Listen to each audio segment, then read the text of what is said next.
Hey everybody, it's me Stacy here at Scrapbooking Made Simple, scrapbookingmadesimple.com, and this is our next Saturday with Stacy YouTube class number 464. Welcome to everybody who's joining me for the first time. Welcome to those of you who have been with me with YouTube number 70.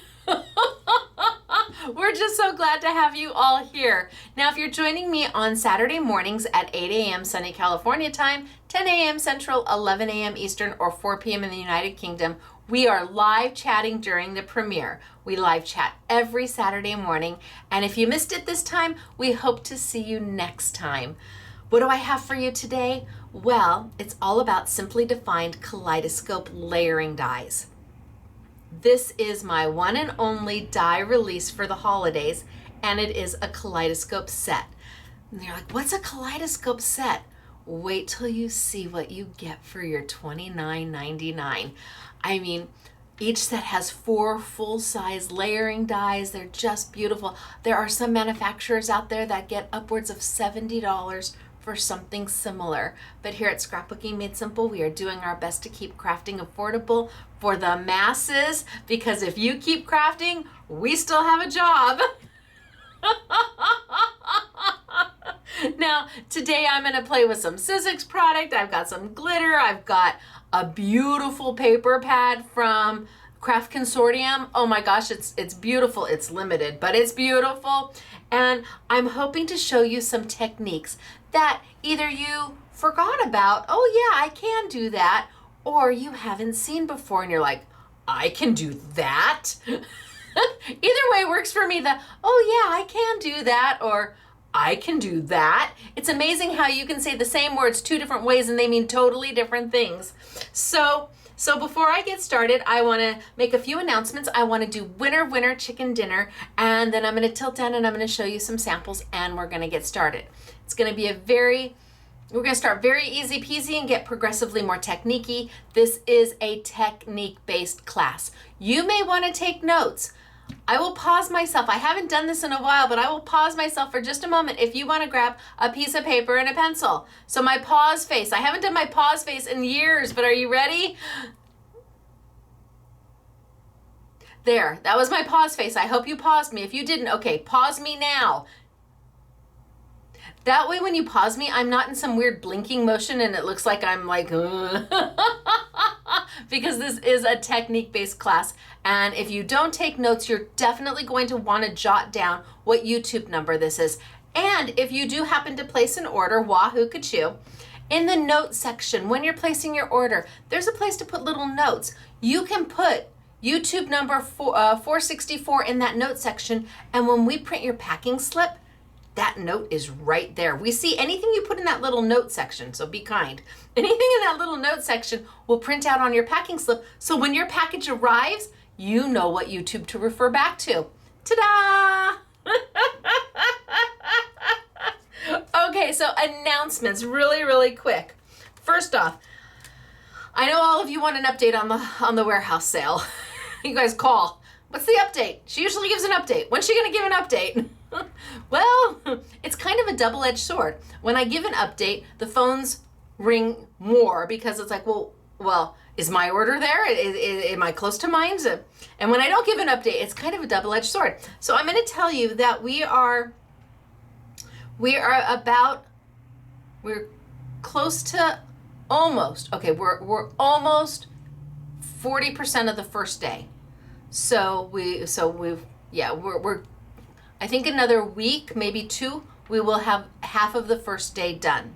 So that was the 22nd. The first day is the biggest day. It's 80% of the orders. The second day is still big, but not nearly. And then it gets lower and lower and lower as the days go on. And then the last day gets big again. But we are on target to have all these orders out to you by sometime in October. Everything is on target for October, so then we can have part 2 of the warehouse sale. Remember, I only did 1 part, so it was small, confined, manageable, and we could accomplish it and have it to you, and then we'll do part 2 of the warehouse sale. And for those of you who are kind of new, we have to ship regular orders at the same time we ship warehouse sale orders. And we have to ship expedited orders at the same time we're shipping regular orders at the same time we're shipping warehouse sale orders, which is why the warehouse sale is a ships when it ships policy. And I mean it. There's no kidding about that. I'm really happy with how this year is going, with our staff being literally less than half of what it was before. We are just doing they're rocking it out. But I think some of that had to do with keeping it a smaller sale and doing it twice a year. So hopefully late October, maybe early November will be part 2, and you'll see new manufacturers that were not in the first sale. You'll see some manufacturers back that were in the first sale. You'll see some product that sold out the first sale, but then people didn't pay for their orders, so it'll be back in the second sale. So hang tight.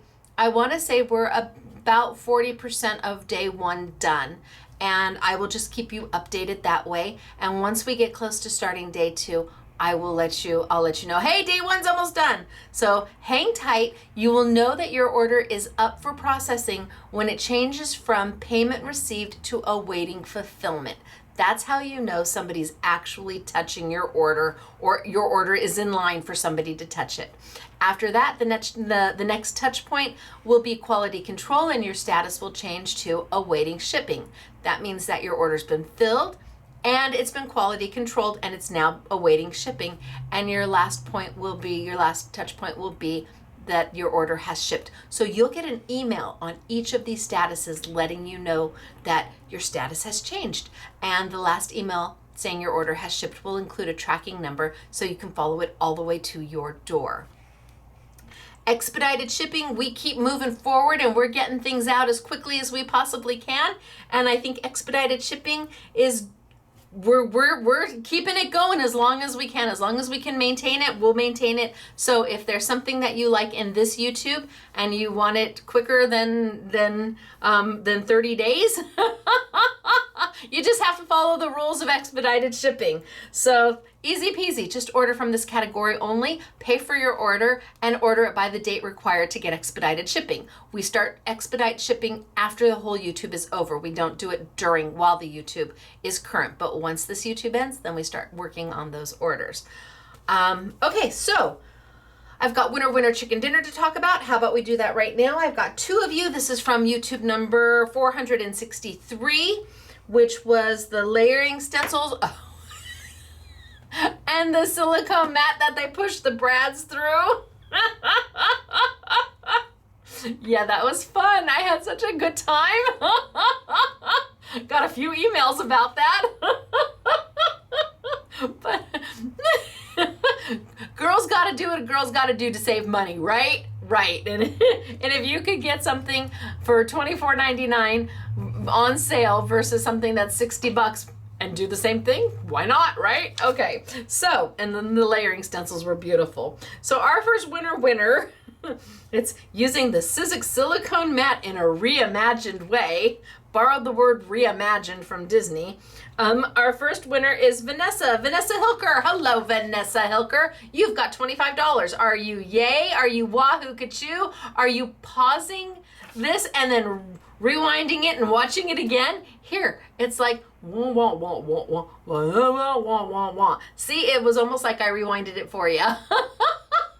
Okay, our second winner is, so I don't know if she pronounces it Anastasia or Anastasia.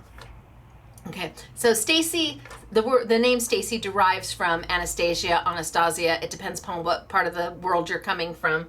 But I do know who this person is. She's on live chat like every week, I think. So, and I don't know if she does it with an Anastasia or an Anastasia. I go by, so Stacy is Anastasia. So Anastasia, is it Paget? Hello, how are you doing? You're a winner. I bet everybody on live chat is clapping and sending her heart emojis and congratulation emojis. Congratulations, Anastasia, whichever way you pronounce it. Tomato. All right, you guys, congratulations to the both of you. You have $25 in your online account right now to go spend it any way that makes your heart happy, and buy something that is just gonna, that you're just gonna go wahoo kachoo over. Are you ready to do the winner chicken dinner dance? Okay, you're a winner, chicken dinner. You're a winner, chicken dinner. Wahoo! Ka-choo for you. Congratulations to the both of you. I'm so, so happy for you. All right, you guys, I'm going to tilt down. We're going to get started for today. I'm going to start with some samples. We're going to start super easy and get progressively harder. And hopefully, like I said, either you watch me do something and go, yeah, I remember now. Yeah, I can do that. I remember that now. Or you watch me and you go, I can do that? Oh, either way, makes my heart happy. It's good to see everybody, and thank you so much for being here, and thank you so much for your support and all your kind words and your thoughtful emails, and we're just so glad to still be here. Wahoo. All right, down we go. Bye, everybody. And zoom, zoom, zoom, zoom, zoom. I did not hear from scrapbook.com. I didn't expect to, but if you were asking who sent emails from the last YouTube, I did not get one from scrapbook.com. Look at this. So she didn't even do all the layers. She kept this very simple. This is a kaleidoscope die. This is part of a kaleidoscope die. So I have one. I have two. Now she did all the layers. There are 4 layers in there, plus all the accoutrements to go with it, all the little goodies that go with it. Yes, even the music notes is a die.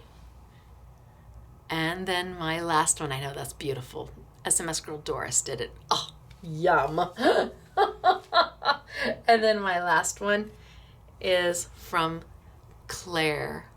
And I showed this on Facebook and people went bonkers. So I do an angel every year. And this year, this is my angel. All right, so let's get started for today, shall we? So kaleidoscope dies, what the heck are they? Well, they're not difficult, they're pretty easy. Kaleidoscope in SMS language means layering, and that's what we've got. I've got 4 layering dies. So a layer 1, a layer 2, a layer 1, a layer 2, a layer 3, and then usually a background die. The background die, this one happens to be music notes, which of course you can use just on its own. You don't have to use it with anything else. And the music notes can be used any time of year. It can be anything, any kind of card that you're making that you want music notes on the back of. But each die is a full A2 size. So you're going to make an A2 card or larger. This would be, I know it doesn't look like much, but wait till you see when we put it together. So you start with die 1, and then we move to die 2.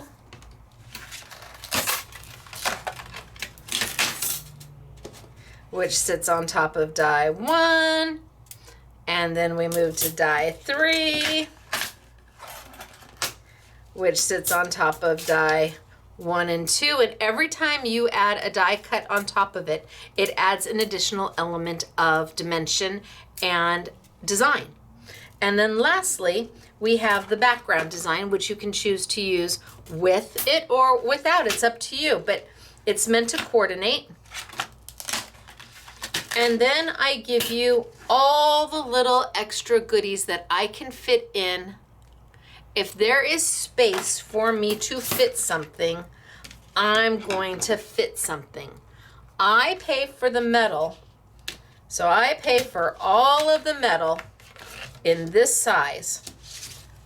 When they cut these, it's cut from 1 sheet of metal. So if I'm going to pay for all this metal, I'm going to put in as many extra goodies as I possibly can. So we're going to start with this one today, and I'm going to show you how it layers. I don't know that I'm necessarily going to cut any of the floral because I've got beautiful samples to show you, but I do want to show you how a kaleidoscope layering die will work. And just so you see, there's the image on the back. Those are the layering dies. And then those are all the extras. Of course, you can use these anywhere at any time. You can use the leaves in that anytime. And all 4 dies that come with it to make that. All right, let's start with that one, shall we? And I'm gonna start with the first layer. Let's move this on over, and I'm gonna grab some cardstock. Let's start with the first layer, and then the second, and then the third. All right, so let's grab some cardstock, and maybe we start with greens. Ooh, that's a nice green. Pretty. Okay, so this is just Sizzix cardstock, and I'm gonna cut the paper down kind of to the size of the die.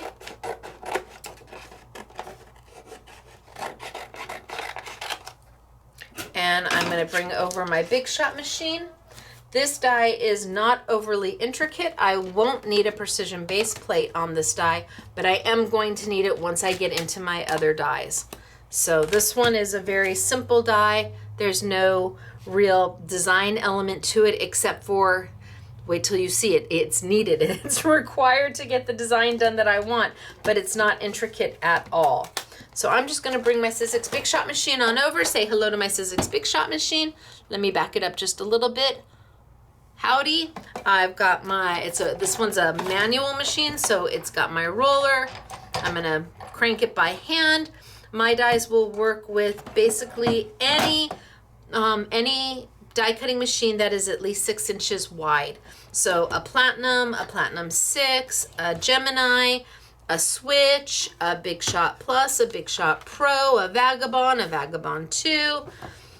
And I'm gonna get my shims to be the correct way. So with this machine, you get a base plate and you get a solo shim. And when you're cutting a wafer style die, which is what this is, see how thin it is? It's thinner than a wafer.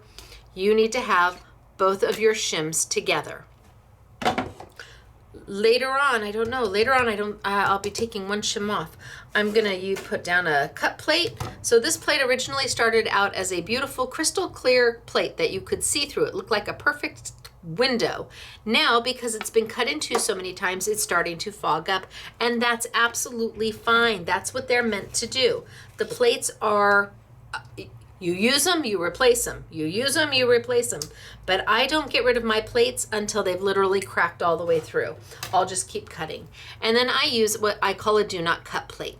This is any plate that you try not to cut into. What happens is it keeps it nice and flat, whereas the bottom plate is starting to warp a little bit.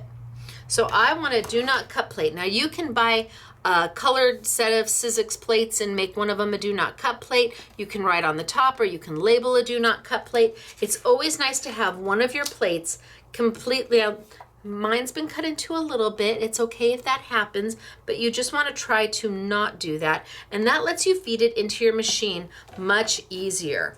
I put my die at a slight angle. You see it's not straight on to be parallel with my roller. There's a roller under here that's going to add pressure to the die that's going to make it cut. I'm going to put it at a slight angle, and that will keep it from making a loud ka-thump sound. Sometimes that will happen. All right, let's send it on through. Easy peasy. This should be a one roll cut. Creaks and cracks are okay. It's expected.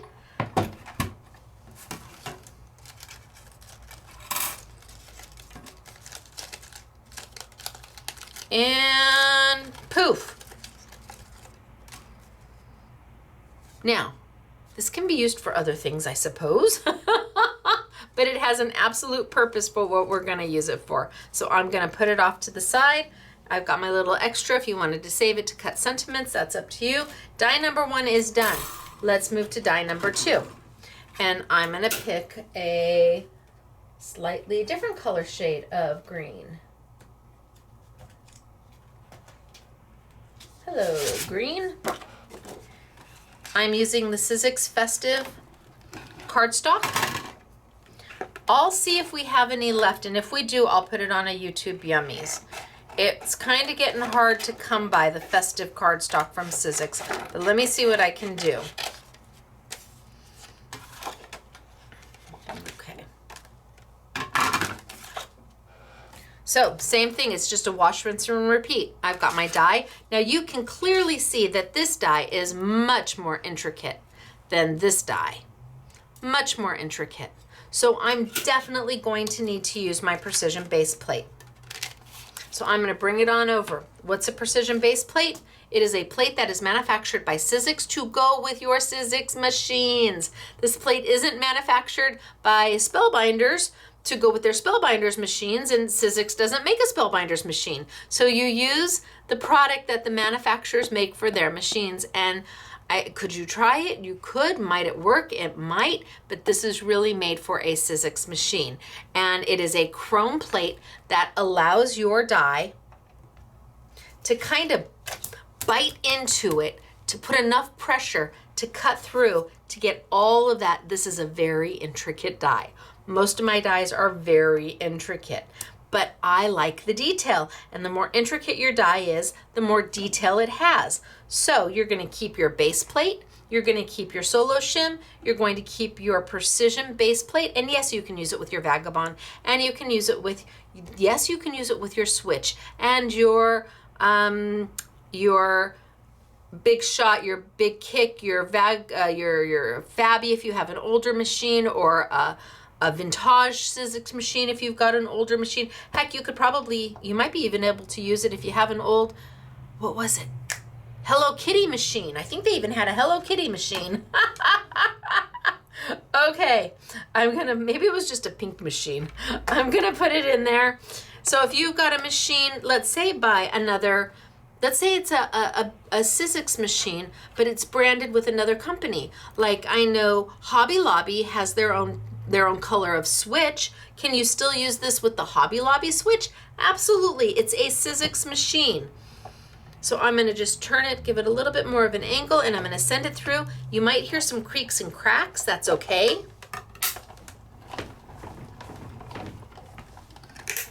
That went through pretty easy. And just because I know it's an intricate die, I'm just gonna go from this angle to that angle and just do a slight rotate. And that's gonna let the die hit the roller in a different way. So if it didn't cut through the first time, it's going to cut through the second time. Sometimes you might need 3 rolls depending on your machine. But if you are a person who is sending your die through this way and then sending it back this way, and you didn't move the die, it hit the roller the exact same way. Nothing's gonna change. If it didn't cut through this way, it's probably not gonna cut through when you send it back. So if you send it through this way and send it, and then just rotate. I mean, you could do a full rotate like this. You just need to rotate it. And what that does is it changes the pressure points so that the die has a better opportunity to be cut by the roller. Just something as easy as that. So let's see. Hopefully it did. Oh, it looks pretty good.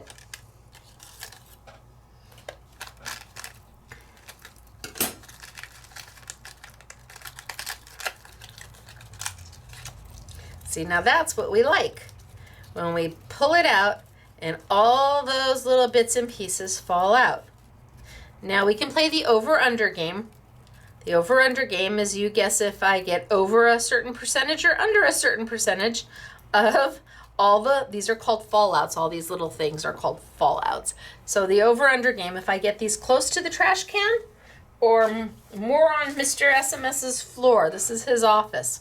Not exactly sure why he gets an office and I don't, but that's okay. I come visit it a couple times a week to do my YouTubes.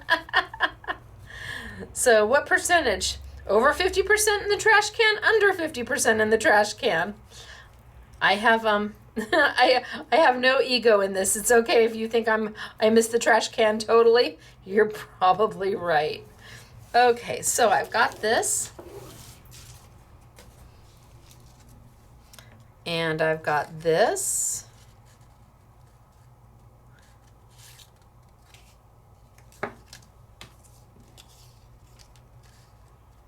And I've got my first 2 layers.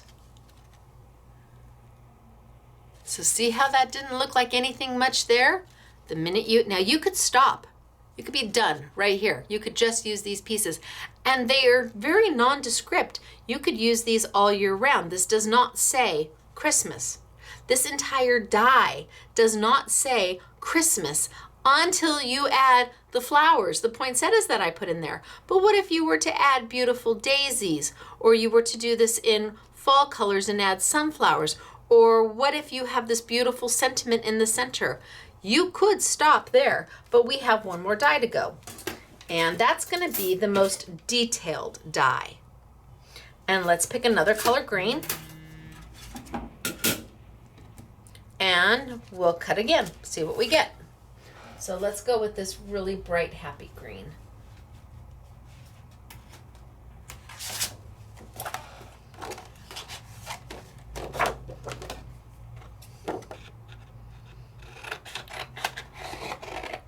Okay. Bright and happy. And this die has the most detail. This is the die that's going to add all the little lines to everything to really define it out. Back with my machine, absolutely gonna need a precision base plate. Put my paper down, put my die down, a little bit of a twist, and let's send it on through.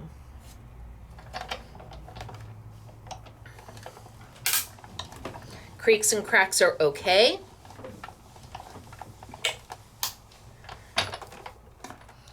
I'm gonna pull it out and I'm gonna go zoop. See, did you see that? Zoop. Sound effects required. When you're crafting, you should always add sound effects. We're gonna roll it on through and wahoo kachoo.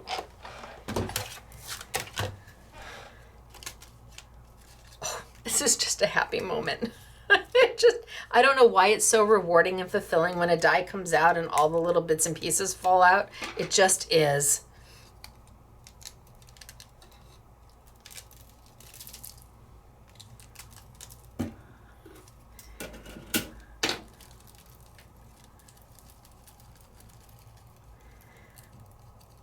All the little bits and pieces. And I have lots of little bits and pieces.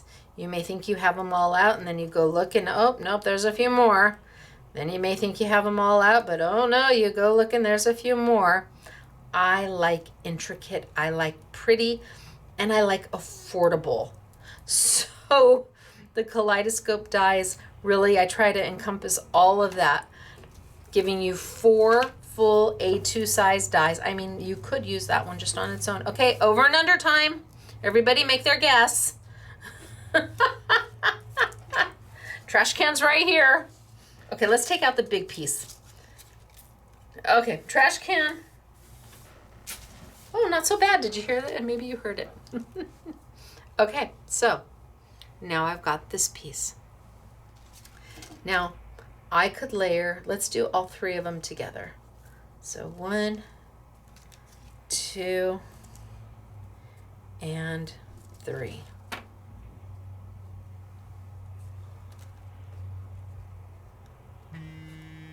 Oh, so now I've layered all 3 pieces together. Look at what you make. It's so pretty. It's so easy. But I could, although like I showed you, I could just do those 2 if you want more of a more abstract, foresty, beautiful, floral collection. I could just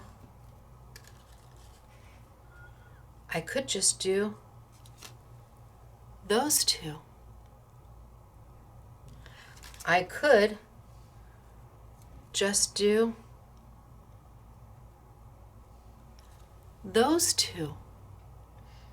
It is all about options and giving you enough tools to be able to utilize it again and again and again.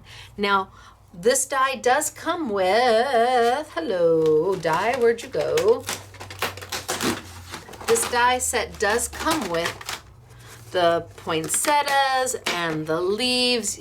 I mean, you get all of that, and that's where the decoration comes in to make it Christmassy. Other than that, that's the only thing that's gonna make it Christmas. This is an all year round die, whether you use 1 layer, 1 and 2, 1, 2, and 3.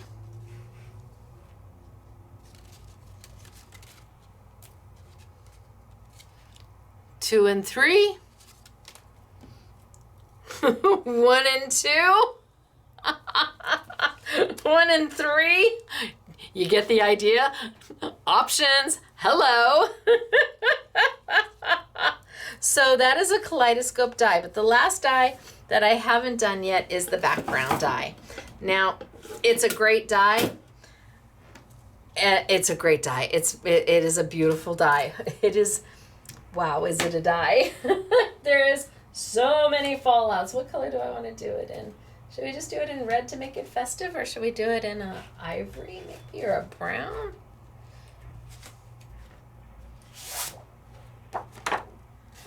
Maybe we do it in an ivory and keep it non.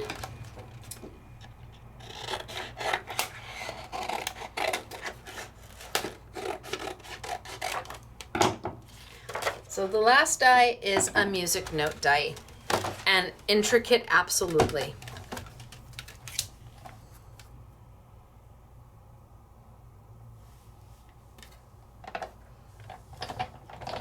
Ready?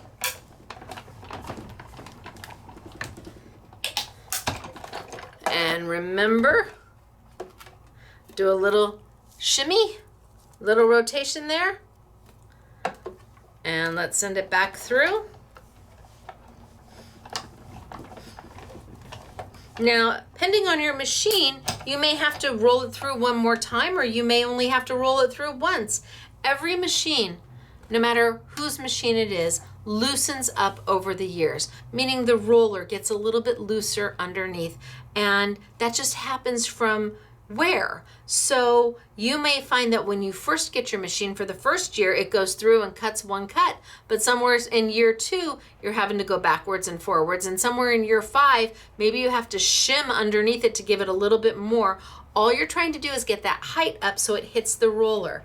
And every machine eventually will loosen up a little bit. It just happens. So I can turn this over and I can see that it cut pretty darn good. There's a lot of fallouts in this one. Yeah.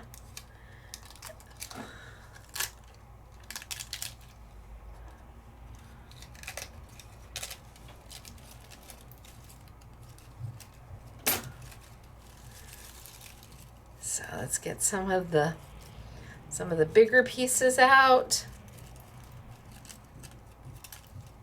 But if you want a beautiful music note die,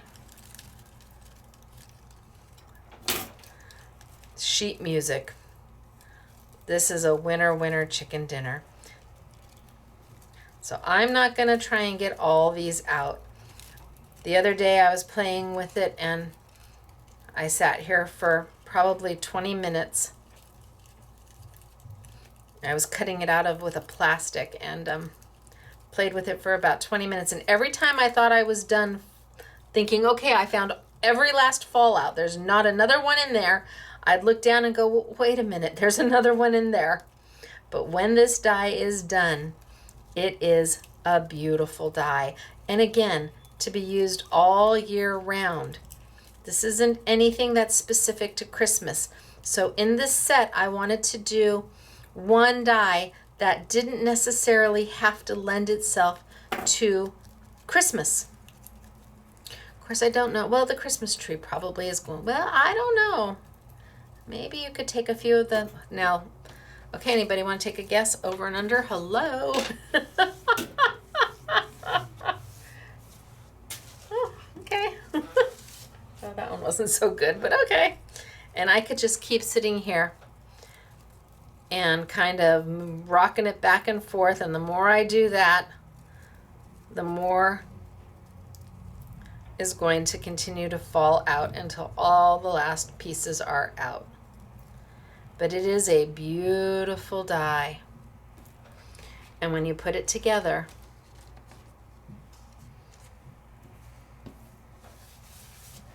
yeah, that didn't even come close. When you put it together, that is what you get. But of course, you could just do this.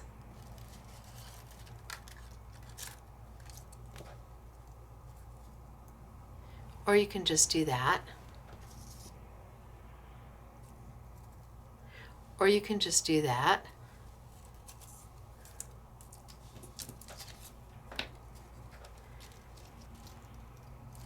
Or you can just do that. It's amazing how many options you have.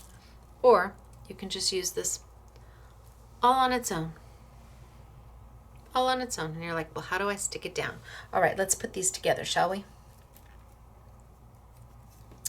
So I think I'm going to take a piece of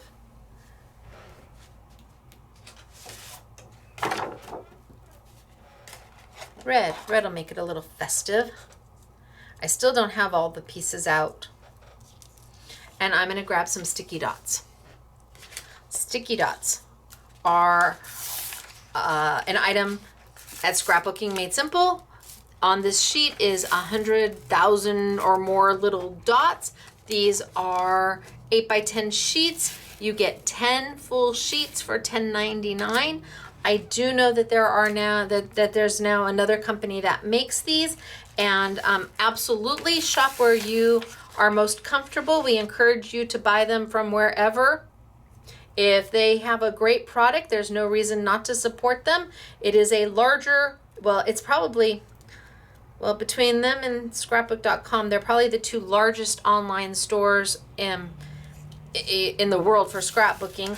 But you know what? If that's where you're going to shop, I would recommend that if you like their business, you know, if you like their sticky dots, get them, because sticky dots are wonderful. You know, we're about supporting everybody, not just, you know, not just the SMS. We want to keep all crafting businesses in business. We always like if you support the mom and pop shops first, but we understand you got to go where you got to go to get what you want to get. So I've put my paper down. I'm going to close this up, and I'm just going to give it a good rub. And all of those sticky dots are going to transfer to the back of my paper. And anywhere you can't, oh, this is kind of hard. I'll be able to do it more with the green. Anywhere where the paper isn't touching, the sticky dots are going to stay. So this is my first die that's going to go down.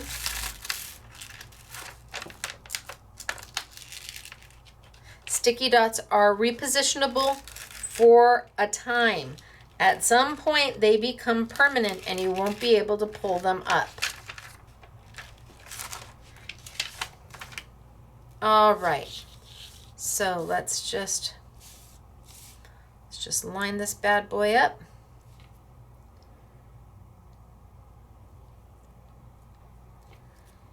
Oh yeah, I didn't get out most of the fallouts, but that's okay.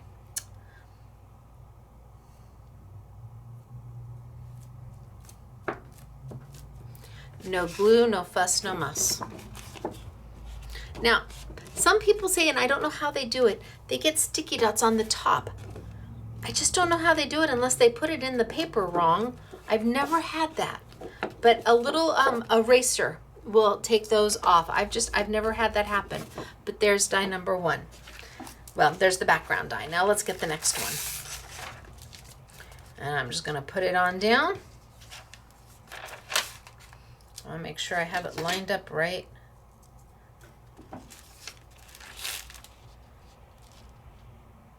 And this one I can actually probably use Stacy tape with.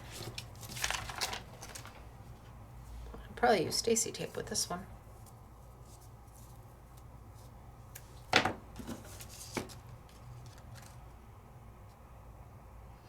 Yeah, I'll do that.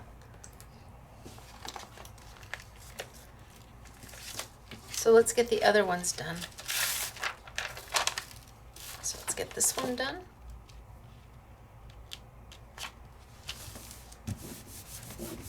Now you can see it.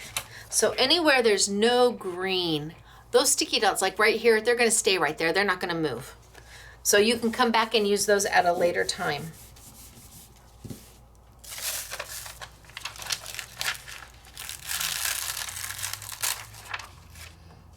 Okay.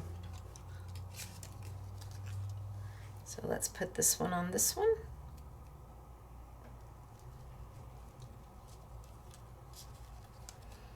And again, you've got time to move it, which is nice.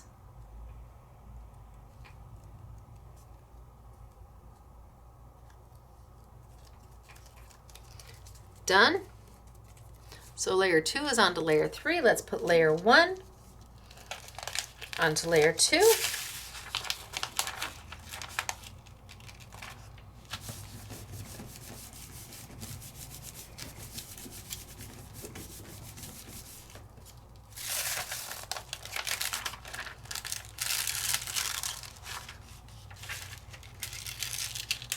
Pull it up.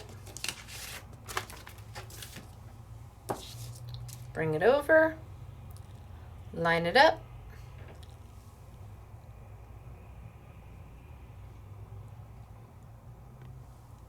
So now I'm just lining it right up. These two are already put together, sticky dotted together. I'm going to line this one up.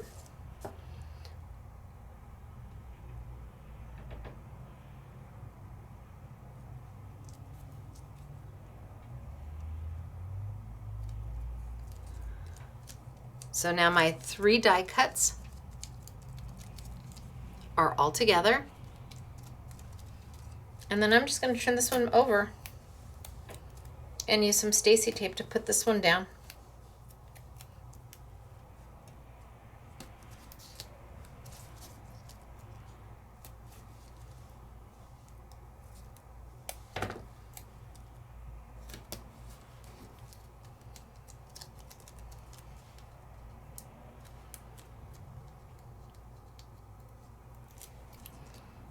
Okay.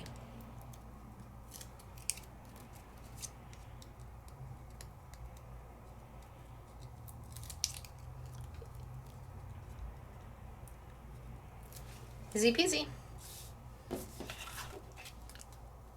Line this right up on top of that.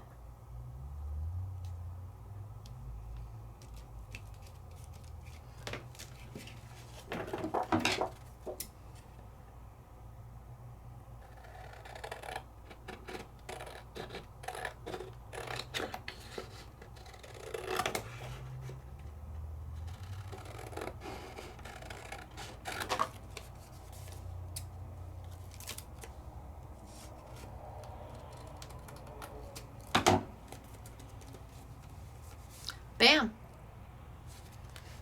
Now decorate to your desire.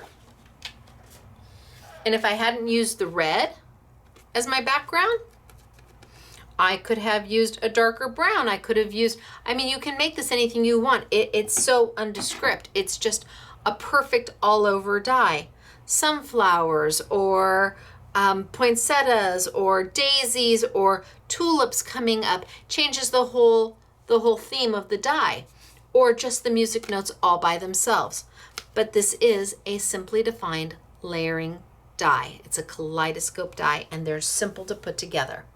So we're going to take this and I'm going to move on. I'm not going to do all the little details to it. Doris absolutely did.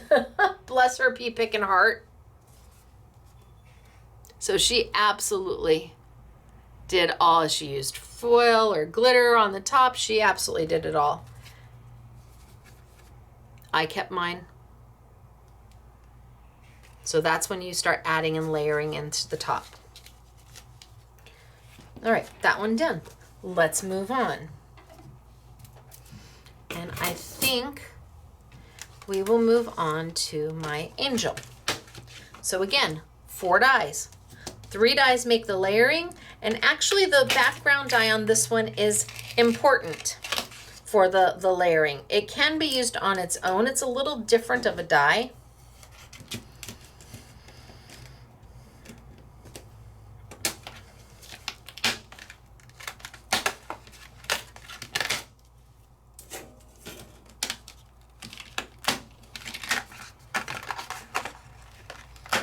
And again, anywhere there's extra pieces or extra room, I put in extra goodies for you. And let me show you the back. So this is my angel. And you have the 4 different layering dies, and then you've got words and doves So we've given you Rejoice. Oh, come let us adore him. So you've got a little extra. Any place I had room, I did. So let's play with her for a little bit. So the background die is this one, which is kind of a weird looking die, but I love this die. And Elena did some cool stuff with it. She did. Now, before we go too detailed in, because this is where we're going to jump to the next technique. First one, I just showed you how to cut it. I do want to cut this super fast just so you can see. Well, I guess I can take and show you one of the samples here is when she's all put together. But it won't take me just a moment to cut it. I'm going to cut it just because. And I'll do it in some weird colored papers, just so we can see some contrast between. So what if we do her in like 1, 2, 3,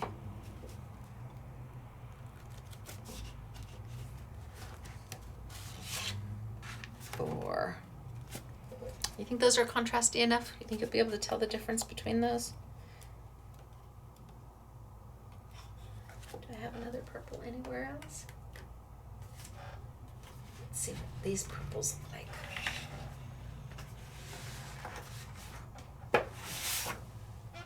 Oh, that's a much lighter purple. Okay, we'll go with those. And that way, hopefully it's a little easier for you to see. So let's cut these out super fast just so you can see what they look like cut out, and then we're going to move to the next technique.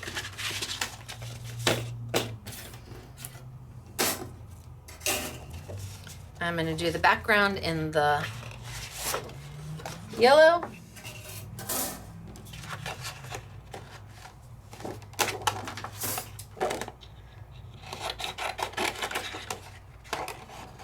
So this is a wash, rinse, and repeat of what we just did, only with a different set, and I'm just gonna move right through it.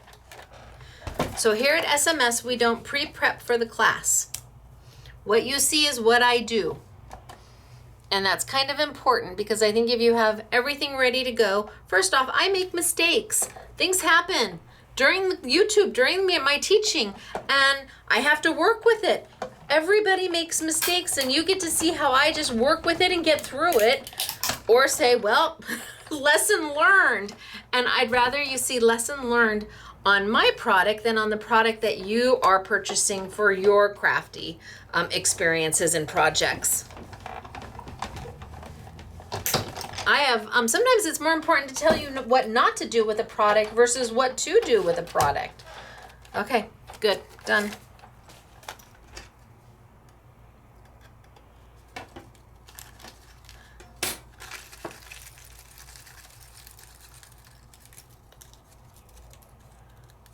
See, isn't that just a beautiful thing?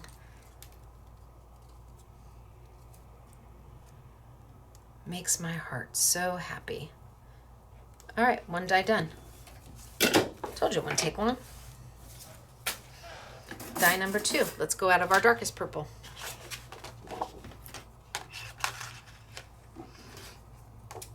Now maybe these aren't your most favorite colors, or you wouldn't do a purple angel. I am just trying to get you the optics of seeing, so you can see the different levels of color, how they layer. You'll be able to see the different layers because of the color, the different colors. At home, you may choose to do them in a whole different color. Now, this really doesn't need the precision base plate, but we're just gonna go, and I'm only gonna run it through once because this is not an intricate die. This is like that first die that we did. That was not an intricate die.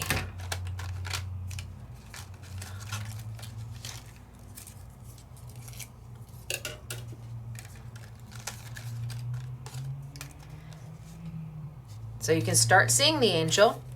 Now our next die is going to be more intricate.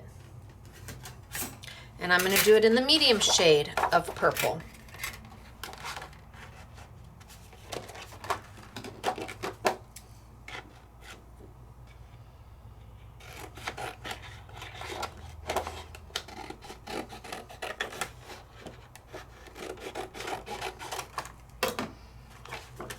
send it on through.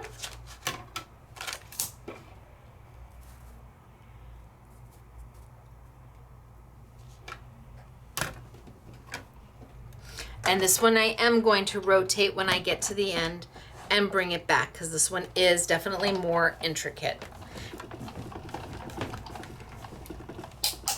Creaks and cracks are fine.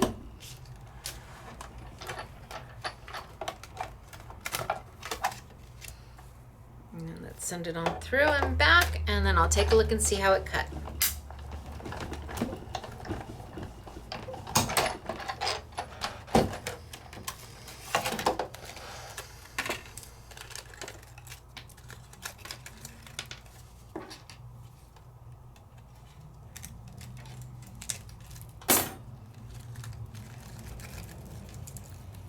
So all my little bits and pieces falling out, and now you can see, seeing the detail of her wings come to life. Lots of fallouts today.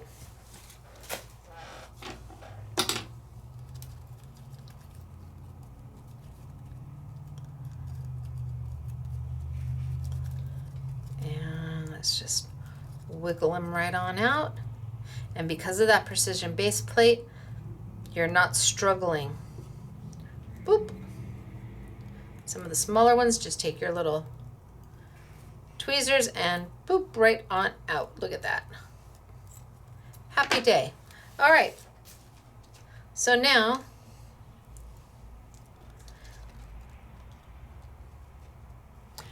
you can really start to see her.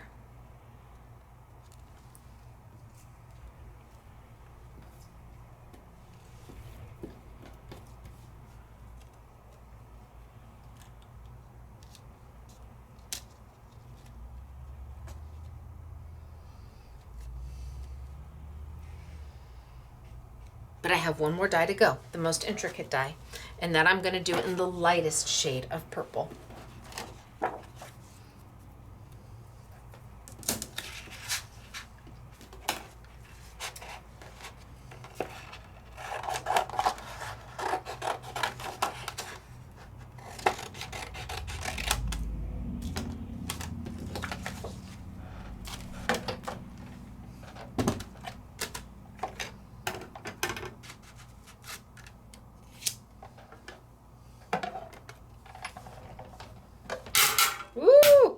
So I have that straight on. I just put it down. Did you hear all that? See, I didn't do a rotate. I took that straight on, and it was hitting that roller perfectly. They're parallel to each other, and boy, that makes a little more noise than you're used to, huh? Let's see if it ka-thumps.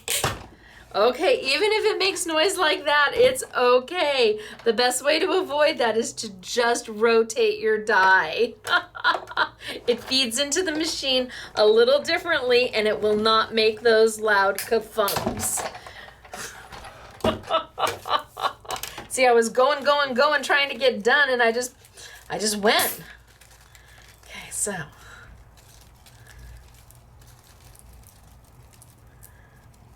But boy, you could sure tell a difference quick, huh?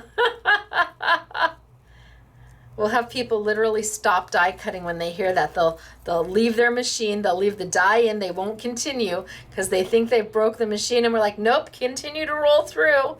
And they'll finish it up and it'll be just fine, and you'll hear this huge sigh of relief.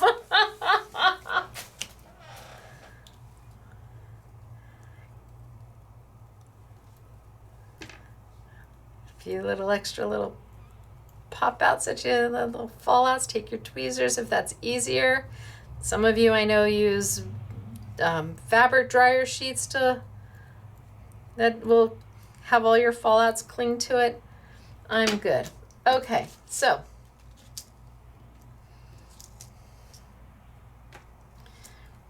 one, two, 3,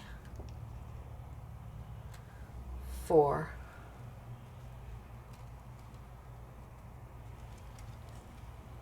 And there she is. But of course, you could just do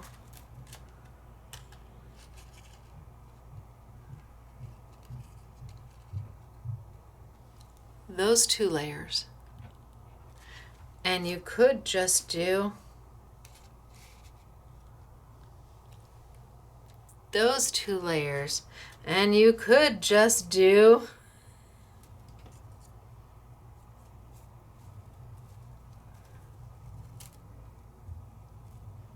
come on, those layers. It's all about the options that you have and what you want the finished project to look like. You could use this one just on its own. You could use this one just on its own. And yes, these 2 are different. They're close, but they're different, and they just add that little extra element of the design. So now you've seen this one cut. Now let's move on. Okay, I'm gonna put this one, how about right there? All right, so let's move on to another technique that involves foiling. And I'm gonna play today with the Sizzix Foils. And you know, these are flat. I like them because they're flat. They give you 10 sheets. They're 6 by 6. They've got rose gold, silver, and regular gold. Can you do this with the foil that you may already have at home that perhaps is in a roll? Yes, absolutely. You're going to need to, when you cut it, you're going to need to tape it down flat. You're going to want it to be, or you're going to want to keep it as flat as possible because it, you know, it naturally wants to curve because it's been in a roll for so long. But is this foil different from that foil? No. So do you have to have this foil? No, you don't. If you've got plenty of the Couture Creations foil, or if you've got Glimmer foil, or if you've got, you probably could even do this with your Thermoweb foil. What foil do you have? I like these because they're sheets and they're flat and they were easy to use and I didn't have to worry about the rolls. That's why we have them. That doesn't mean you have to have them. This is to show you the technique. That's the most important thing. Who is calling me? Stop. That's the most important thing, is that you learn the technique. If you already have the product, use it. When you don't have it anymore, we would certainly appreciate you shopping at Scrapbooking Made Simple. But if you already have it, use it. I'm like, Ellison, ta-da! It's Taylor's like, really? Did you just say that? I'm like, yeah, I sure did. Okay, back down. Okay, and zoom in just a little bit. Zoom, zoom, zoom. So you get 10 sheets, they're flat. And we're gonna use these today. I'm gonna play with a 5-inch roll. See, I would rather have you get a 5-inch roll of tape than the foils. Not because, and it doesn't matter whose 5-inch roll of tape you get or a 6-inch roll, but all tape is not the same. This is a double-sided adhesive. Elizabeth Crafts has a great double-sided adhesive roll. Scorpal does because there's a Sukwang and it will say Sukwang, Sukwang, Sukwang, Sukwang, Suk in blue all across the liner. That's the tape we originally started with until a manufacturer said, hey, Scrapbooking Made Simple. What if we made one for you that was a little bit longer, a little bit stronger, and was priced great? And I said, well, wonderful. So you can't go and get the tape from the Dollar Tree or a dollar store and do this technique. It is just not strong enough. Not all tape is created the same. The other difference about my tape is that my liner is a little bit thicker, making it a little bit easier to use. And in this technique, it is all about the liner. And the liner, you're like, what's a liner? That's the piece that peels off to expose the sticky. So what do? Let's take, how about we just take some of the paper I've already cut. Ooh, how about we take some of the paper I already cut?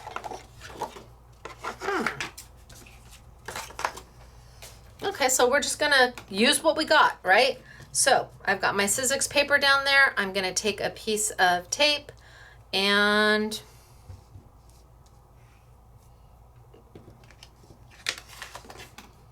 yeah, that's okay. I'll just do the whole thing. So my tape can tear. You don't have to cut it. I probably don't need a piece this big.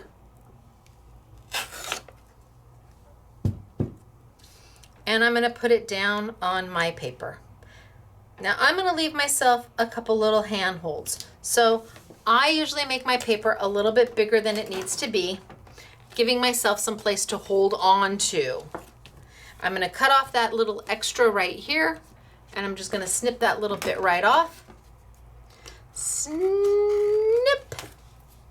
And I'm gonna give a nice all over pressure, and I'm just gonna make sure it's down, right? Easy peasy. Now, the liner. The liner is super important here. And what die do I want to do?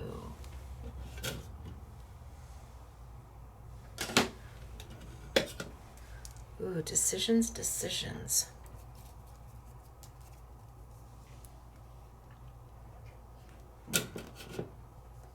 We're gonna do this one. This is the top, this is the most intricate. So I've got my paper, I've got my liner. I'm gonna peel up the liner right now, exposing the sticky. Can you see? Sticky, hello. The minute I pull that liner up, I'm gonna have to do something with this. If I accidentally put something on top of it, well, it's gonna get stuck. So for right now, I'm just gonna put this to the side and hope that I don't put anything on top of it, because the piece I need is this. And there is no right and there is no wrong side. They're both equally good. You can't say that about everything. Like I like the inside of the Oreo better than I like the outside of the Oreo. But here, it doesn't make a difference.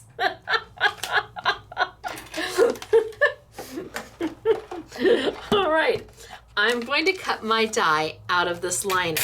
Now this is not, it is a paper that is coated in plastic. It feels like wax paper, both sides. It is the only thing that won't stick to the sticky is the liner, okay? So when you are, if you've got a large roll of tape and you are peeling this liner off and you are throwing it away, I just had an intake of breath thinking about it. We save this because it makes the most amazing masks. Keep in mind that this is coated in plastic, so even though it's super thin, the little pieces tend to not want to fall out as easy as they did in the paper. So I'm gonna send this through, and yes, I'm on my precision base plate. I'm gonna send this through, and I'm gonna turn it around. Oh, it slipped right off. Well, let's see if I can, well, did it go all the way through? Ooh, maybe. Let's see. I'm gonna try. If not, we'll do it again. Oh, maybe.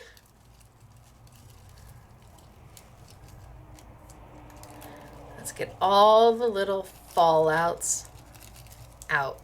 And I am making a stencil. Now for some of you, this alone is mind-blowing. Wait, it gets so much better. Oh my gosh. I was here till 10:30 last night working, and I was supposed to have taped this last night. Today it's Friday, and it's late Friday, so this is gonna load really late. But I was so tired. I just couldn't get it done, and I'm glad I didn't, because I feel so much better today after some sleep. Yes, for some of you, you're like, wait, what? I've now made a stencil. Now it's a thin stencil. It's not like a plastic stencil that you get from, well, Simply Defined or the Crafter's Workshop or Sizzix. This is a thin stencil, and there is absolutely use for this. Could you tape it down and try and use it as a stencil? Yes, you're gonna need to be a little ginger with it because it is thinner. Not that it's necessarily gonna tear, but it just wants to move easier. It doesn't have that rigidity that a plastic stencil normally has. See, it's kind of loosey-goosey, kind of saggy-waggy. Okay, I'm not gonna tell you what I was thinking. Yeah, as you get older, a lot of things get a little saggy-waggy. I'm gonna be 54, so I'm gonna live with it. Okay, I'm bringing over my paper that has my Stacy tape on it. Do you see that? And I'm gonna take this and I'm gonna lay it down.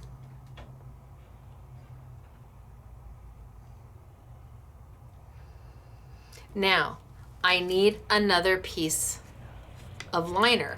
So you either need to put another piece on pull off another piece and start another piece of paper, but I need another liner. So if I were to, stop sticking, if I were to grab,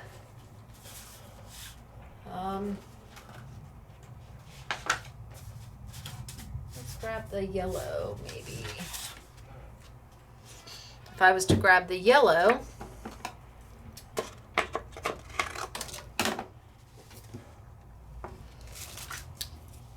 oh, don't stick to it, and put another piece down,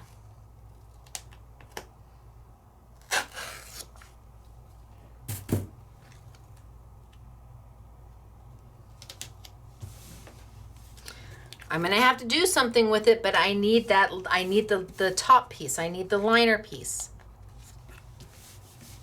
That's why you keep it, because you don't wanna have to just put a piece on, tape on paper, and just so you get a piece of the liner. So as you use it, you save these. So I'm gonna put this over to the side because we'll use that somewhere. But the reason I need it is because I need to push this down in place. I don't want to take it with my fingers and try and push it into place with my fingers. I'm going to take the liner. I'm going to put the liner right over the top and push it into place.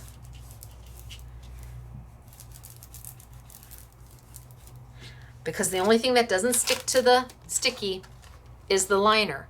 Now you may be saying, oh no, I got it wrong. I put it in the wrong place. Okay. The only thing that doesn't stick to the sticky is the liner. And you can try again. You want to line it up specifically in a certain area? Absolutely. I start all over again. Put it down, kind of drop it. I made my paper bigger than I need it to be. So I've got room to work. I've got handholds on both sides.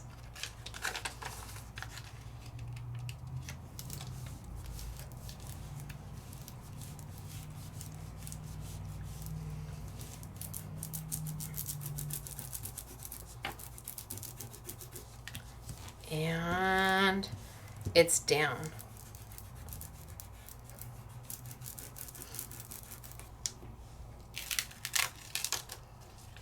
If I needed to pull it back up, can I? Absolutely. Now this is where the technique-y part comes into play. I'm going to grab a piece of,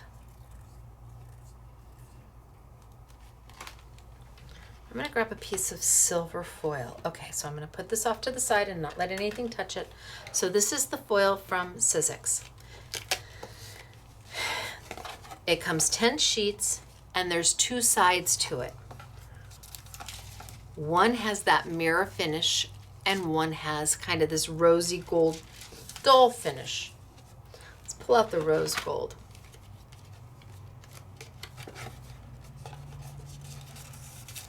So one has this, the rose gold's the hardest to tell. Here's the pretty rose gold side. Here's the dull side. No matter what color you use, the silver, the rose gold, or the regular gold. Let's pull out a sheet of the regular gold. No matter what color you use, they all have this dull rosy gold on the back side. But on the front side is where you see the color. So now you can clearly tell that that's gold, not rose gold. And you can clearly tell that that's silver and not rose gold. And the rose gold, well,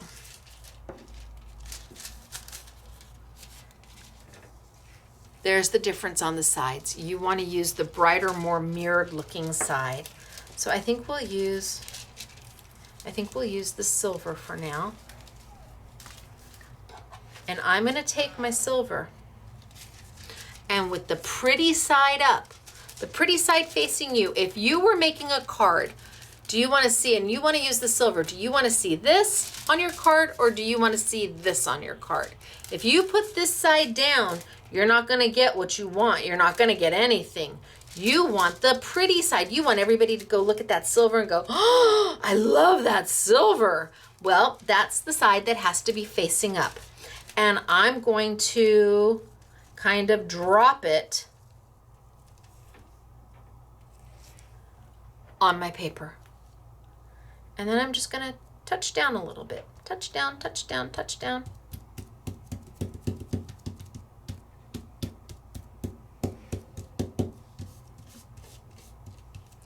And now I know I don't need this on this side, so I can get rid of these. I just gave myself extra room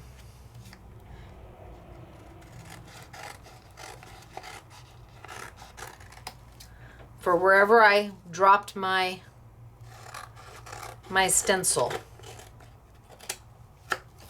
Okay, so I don't need these. Now you cannot do this by hand, and you really can't do this by brayer. To do this, you really need a die cutting machine. What am I gonna do? I'm gonna roll this through my die cutting machine, and I'm gonna force this foil into all these little nooks and crannies. See, if I pull it up now,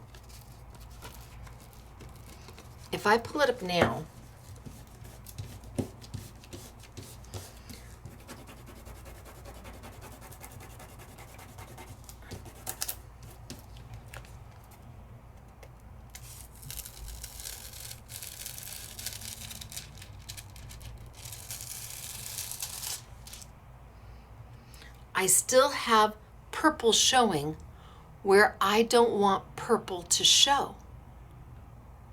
I did it with my hands and I tried to get in there as good as I can, but there's purple showing where I don't want purple to show. I want all of these little nooks and crannies filled in with the silver. Put that off to the side. So let's grab another piece of that purple and let's just get it done. Put some Stacy tape on it. I have the yellow. Ooh, no, I want to do it in purple. So a little bit of Stacy tape.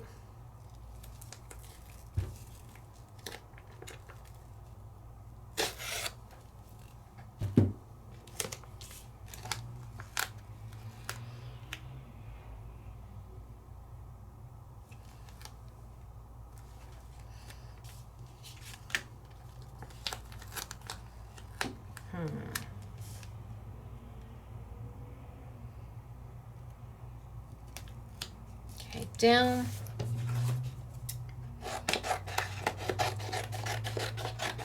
I went a little bigger than I need to be, but that's okay. I'm going to peel this one up and I'm going to use it again.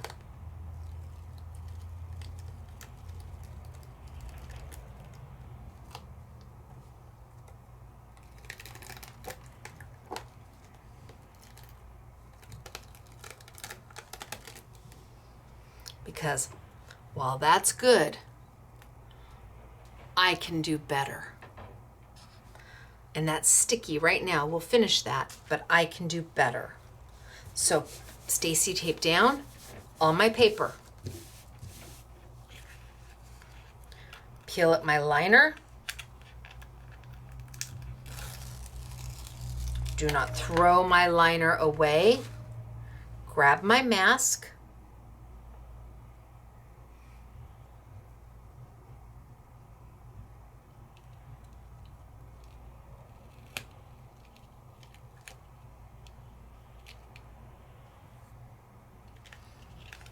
I don't think I want her that crooked.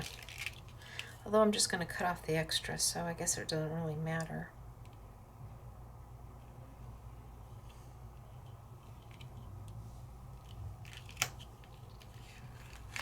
Oh, sticky, sticky, sticky.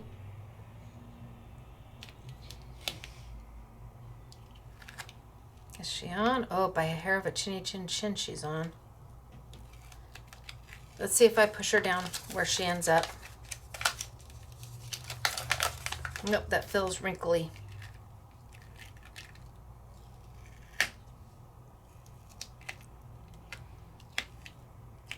There, that's good.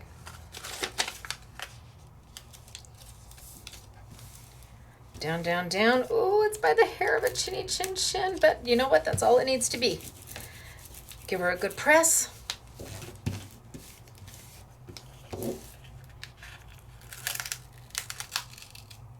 Keep my liner. Let's take a piece of my silver. Ooh, I want silver.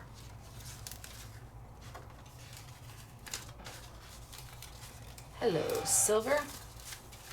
You'll get 10 sheets with each. We've got a special deal on the bundle. Yes, we've got an I want it all, and we've given you a super hot price if you buy all 3.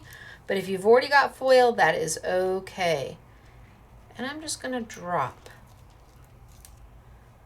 That's why the rolls are a little bit harder to use, because it wants to stay rolled, so you have a little more trouble dropping it. I just wanna get it down. I'm gonna cut off that extra on the side because I don't need it. Zoop. And zoop. And now I'm gonna run it through a die cutting machine. But with this one, I don't know if I can get it at an angle where you can kind of see there's still purple spaces. It didn't adhere all the way down. Your fingers, a brayer just can't do it. Cannot. So I'm going to bring my machine over and I'm going to grab my squishy and my knock knock. And you're like, you're what? My squishy and my knock knock. They are a Sizzix product. They're meant to be used when you want to emboss a die, when you want to use an embossing feature on a die. Squishy, knock knock, you can understand how they got the terms. This is a impression pad and this is a silicone pad. That's what their actual names are, a silicone pad and an impression pad. But if you call Sizzix and ask for a squishy and a knock knock, they'll probably know exactly what you're talking about. I do not need my precision base plate. And I do not need my solo shim. I'm not trying to die cut, I'm trying to emboss. And right here on my lovely little platform, it will show you how to emboss. So I'm gonna put my plate down. I'm gonna grab my clear plate. Hello, my top plate. Oh, here we go. So my cut plate right here. My lovely angel face up. My squishy right on top of her. And on top of that, my knock knock. So our sandwich is your base plate, your standard cut plate, your paper with your stencils is sandwiched in between the paper and the foil, your squishy, and your knock knock. And then we're gonna send it on through. Now, how do you know if you're doing this right? The squishy is gonna come out the back end. So as this roller presses down, as we send it through and it compresses this all down, that squishy is going to compress out. It's going to grow as we're forcing it down, and it'll become bigger and you'll be able to see it start to come out the back end here. Squishy out the back end right here. You want your squishy to come out the back end, and you can see it getting larger and longer, and that's because it's being pushed down and forced to stretch. It's an easy process. It's an easy cut. There's no strain on your hands. It rolls through. And then look at what we've got.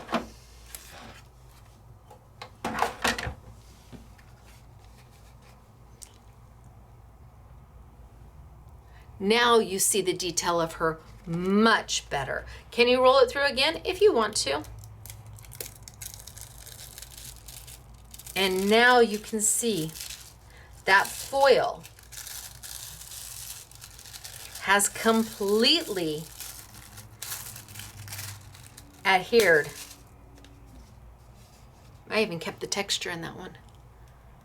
There's no missing spaces at all. Nothing. It is down. Now we have our option of what to do. We have to pull off our liner.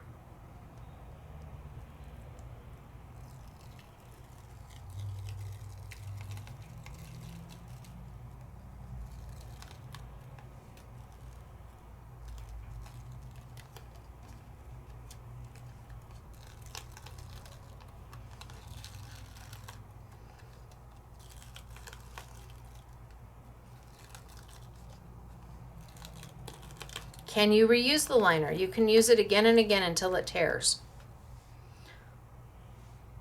So it's a little warped. I might put it between a book or two.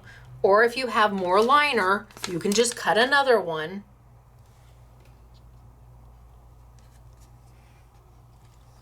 But we have to do something with her.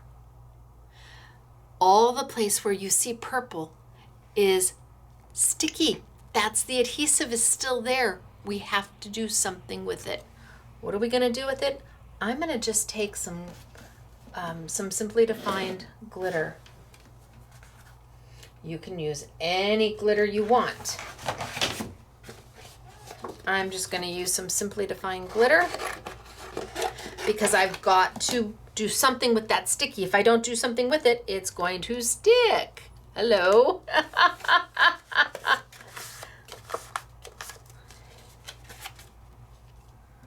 So what if I take some,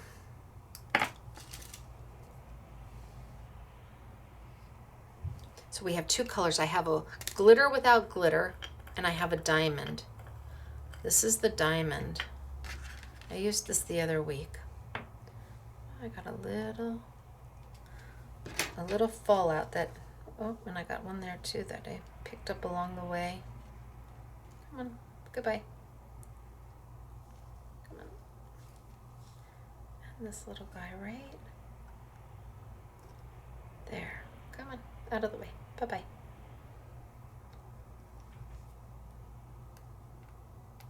Okay. So I'm going to take my glitter and I'm just going to drizzle some right over the top. And where it is still sticky, that glitter is just going to fill in those holes.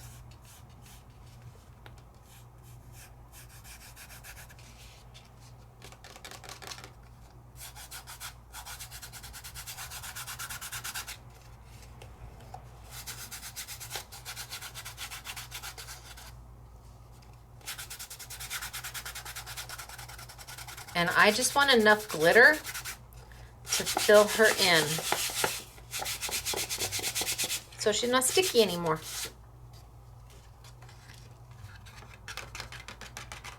You could have used gold glitter. You would have much more of a contrast. Give it a little bit of a burnish with your hand. My glitter is not all over. It's not all over my hands. Look it. Okay? Look. And I've cemented it in place.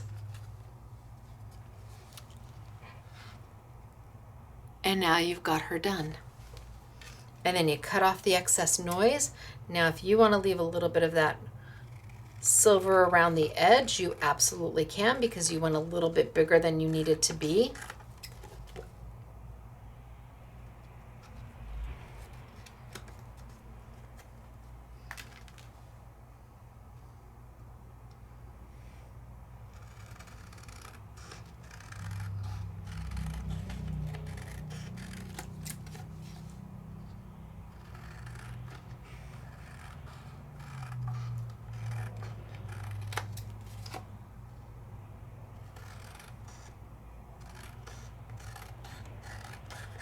Okay.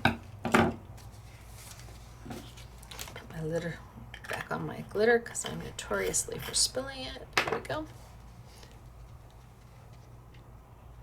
And now you've got her. She's foiled, she's glittered, she's not sticky anymore.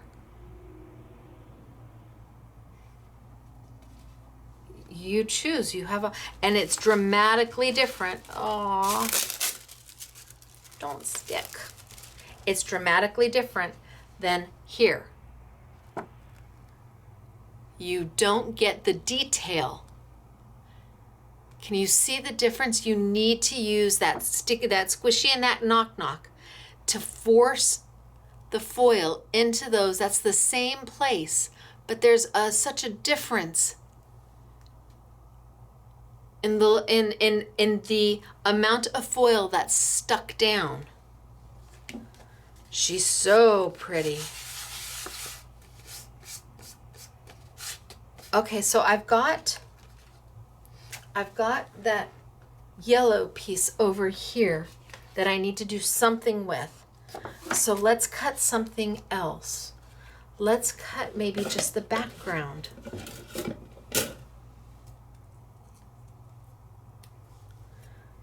So let's cut a background. Don't know what we're going to do with it, but we'll do something with it. So I'm going to cut this and make a mask.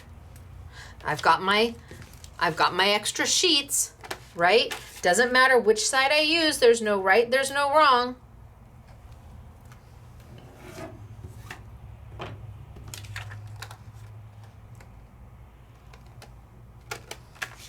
And we're just gonna cut it. Bring my machine over.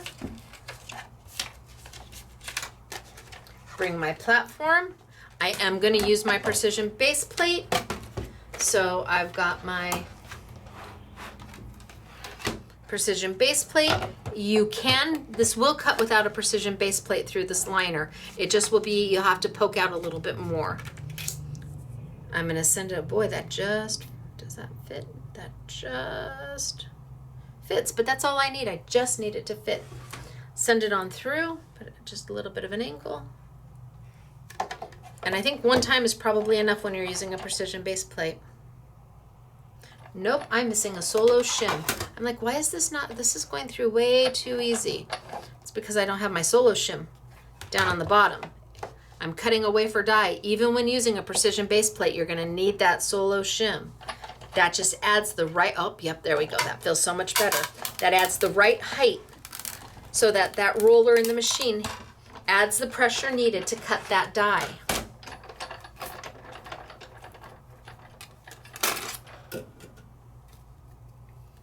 Oh yeah. Put that there. Oh yeah.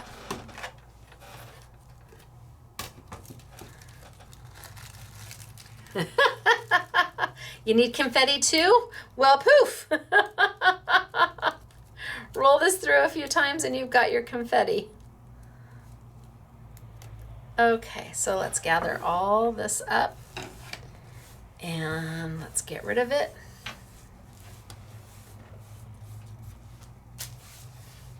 And I've got my mask, my die, my stencil. Doesn't matter which side you put down. Let's grab my yellow piece of paper with my sticky that's still exposed. I haven't gotten anything on it, and you can see that sticky is still there. And let's put it down.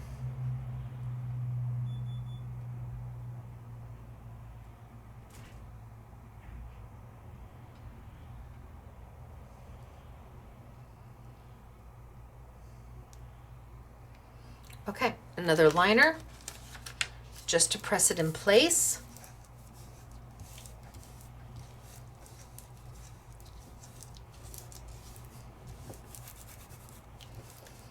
What color foil should we use? We can try the gold, right? What's the harm in it? Gold? Rose gold. Rose gold? No, let's try the gold.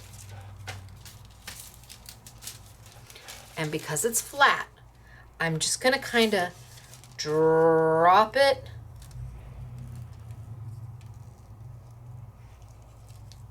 onto my sticky, and then take my hands and kind of put it in place. But I'm not gonna try to make sure that I get it all in. There's no way with your fingers or a brayer to push it in so that you get all those corners. It just won't happen. If I pulled it up now, the foil would stick, yes, but you wouldn't have those super sharp corners, and I want them to be super sharp. So push it in place. I'm gonna cut off my excess because I don't need it and I don't want it to stick to my cut plates. I've done that on camera. And everybody watched me do it. And then I just kept going because, well, we fixed it. All right, bring over my machine.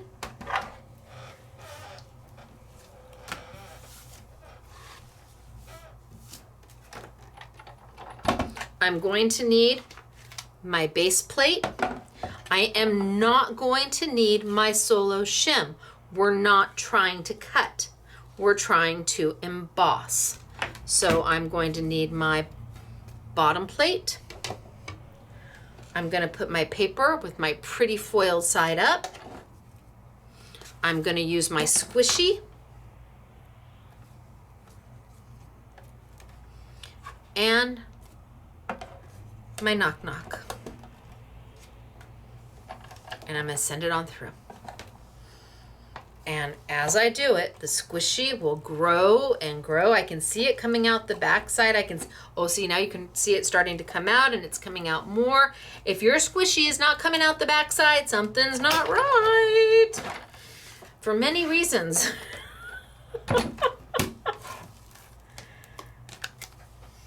Now, if you do this on cardstock that is smooth, then you're going to have a smooth finish. You won't have a textured finish. If you want that textured finish, use a cardstock that's got a textured finish. All right, let's see what we get.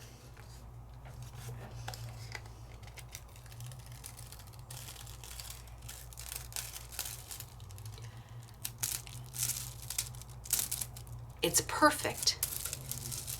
And it's perfect every time. Okay. So now I need to take off my liner.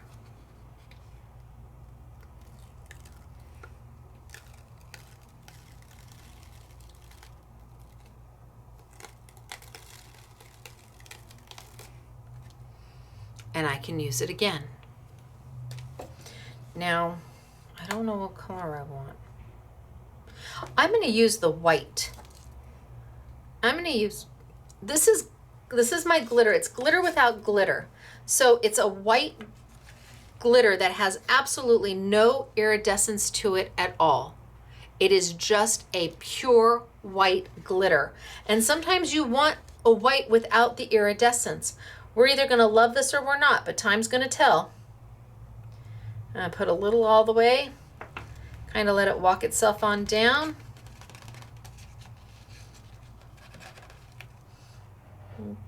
That looks pretty good. And then I'm just going to take my hand.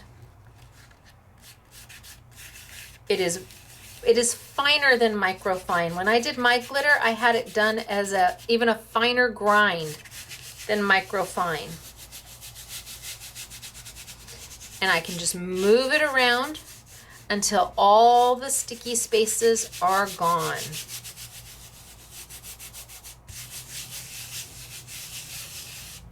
That feels pretty good. And no, it's not all over my hands.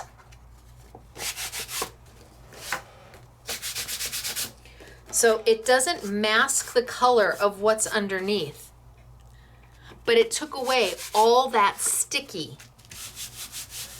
And I didn't add any iridescence.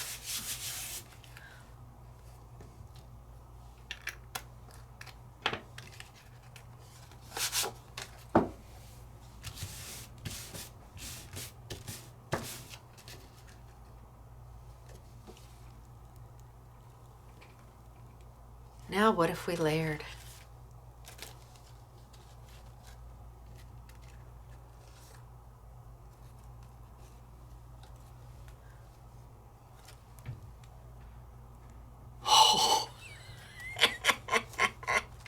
cut it off. Cut off the noise. Get rid of the background.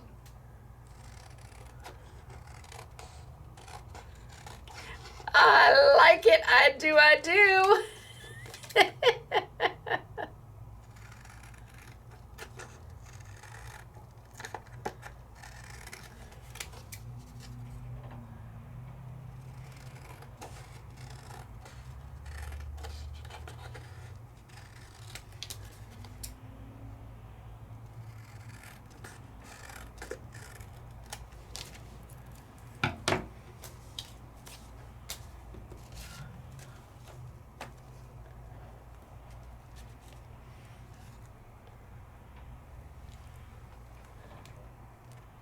What do you think?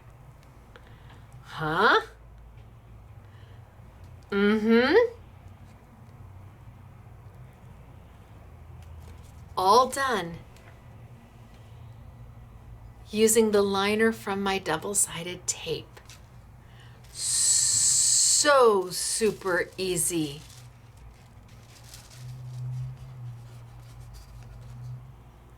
So pretty.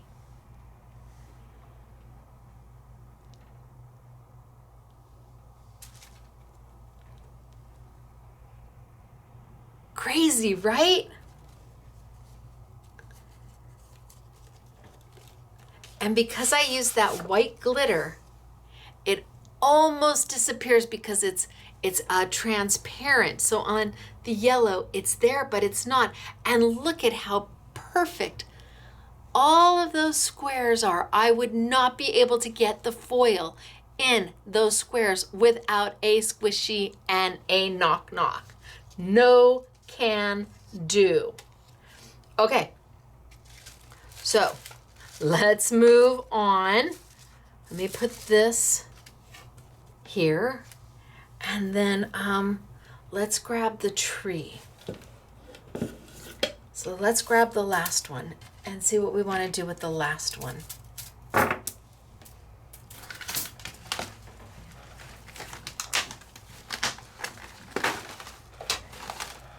So the last one is the Christmas tree.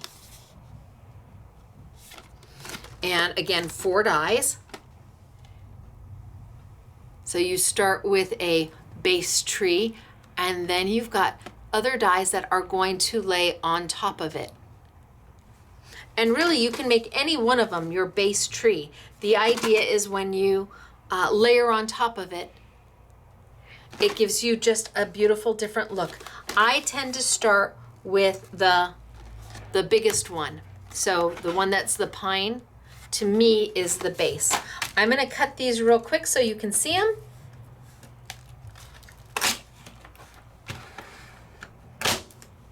I've given you oodles of Christmas ornaments and the Christmas star and flowers and tons of extras in this set. Because if there was space, we filled it.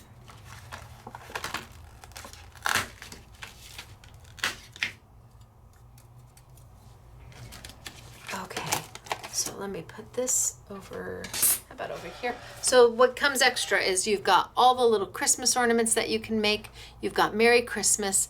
You've got a little bauble here and a little floral there.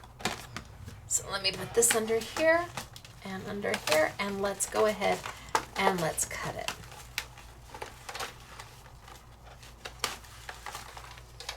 And I think I'm gonna go back to my greens.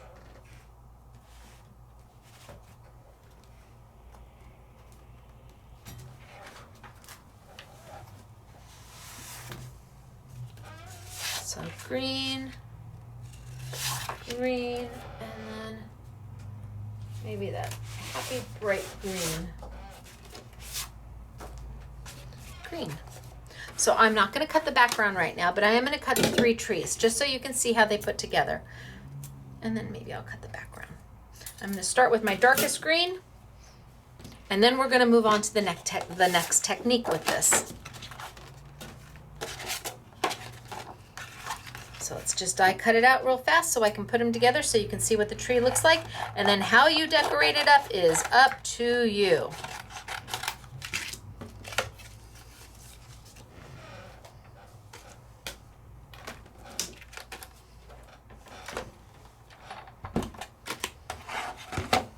So I don't need my squishy and my knock knock.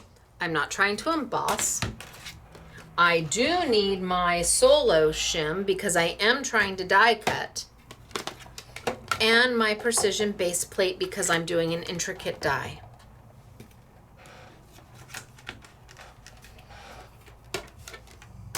So I've got my base plate, base platform, my solo shim, my precision base plate, my paper, and then my die. And we're just gonna go, go, go, just like I did with the angel. Just so I can cut these so I can show you how they fold, how they put together.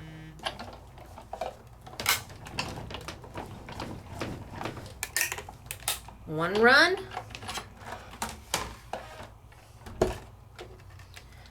Do a quick rotate and send it back. Creaks and cracks are fine. It's kind of like a sign that it's cutting. The time you want to stop is when you're trying to force it to roll through.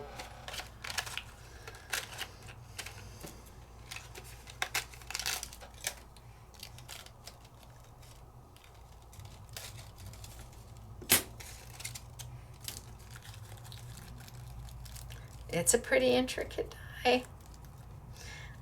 I love it.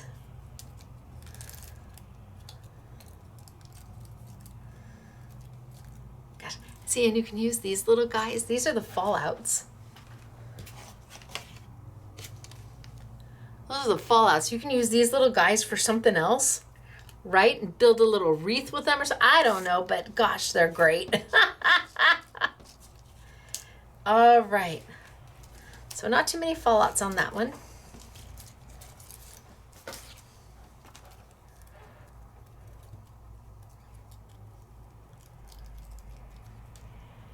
And poof.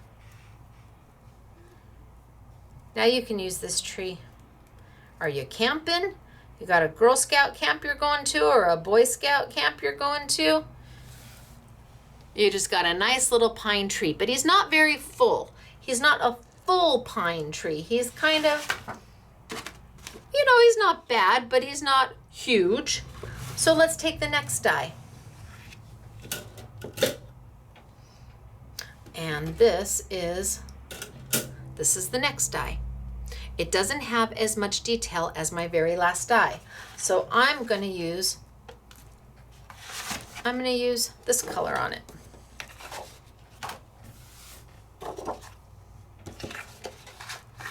And let's cut it out.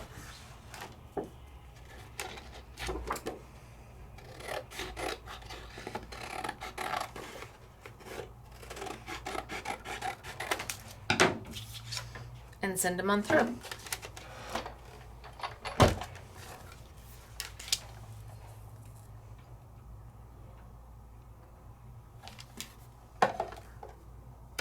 Oh, do a little rotate.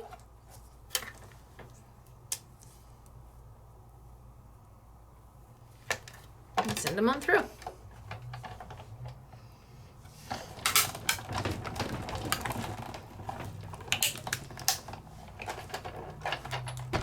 And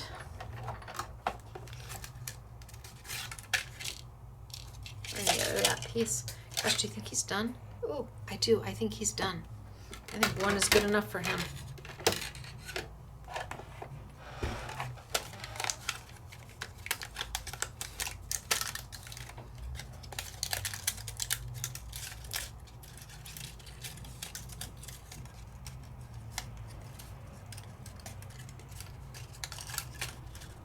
Come on, big piece.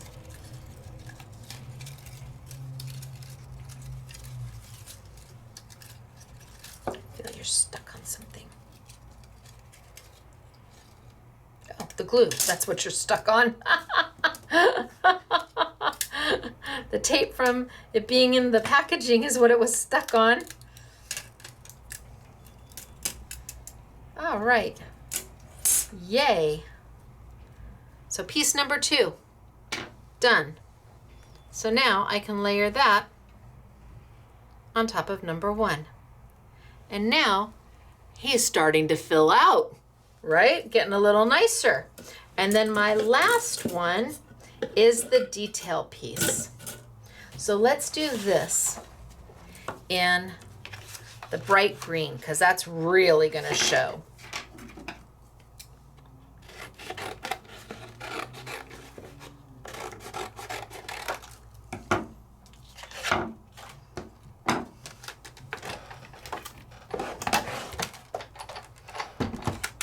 Put them in, rotate just a little bit.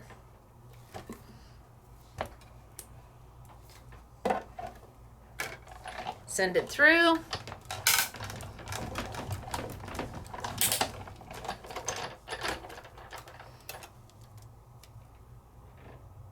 I'm gonna rotate them and send them back. Ooh, I moved him. All right, well, let's see if I got it. We'll see, time will tell. I moved it, so I don't wanna send it back through. I'll double cut. I would need to reline it up. And if I didn't cut it all the way through, that's what I'll do. I'll just reline it up. But let's see.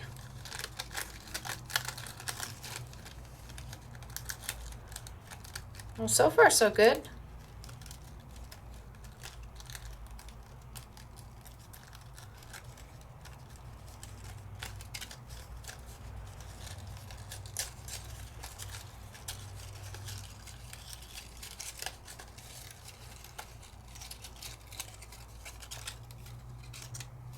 Big piece comes out,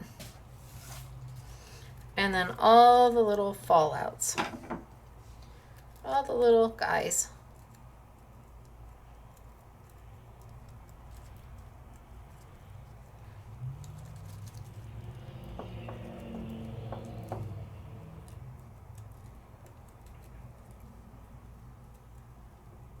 And then we can put them on our other two pieces. But I'm not going to cement them down yet.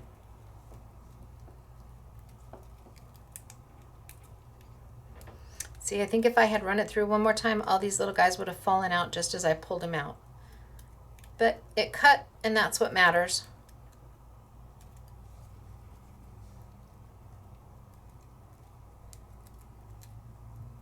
All right, just a few more. And I will call it done.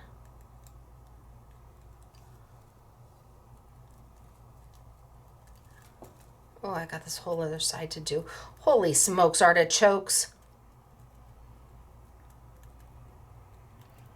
And this is probably where you are saying, gosh, you could have used a dryer sheet and they just would have clung right to it. Yeah, maybe. But what fun is that? This is the experience of being able to get all the little pieces out.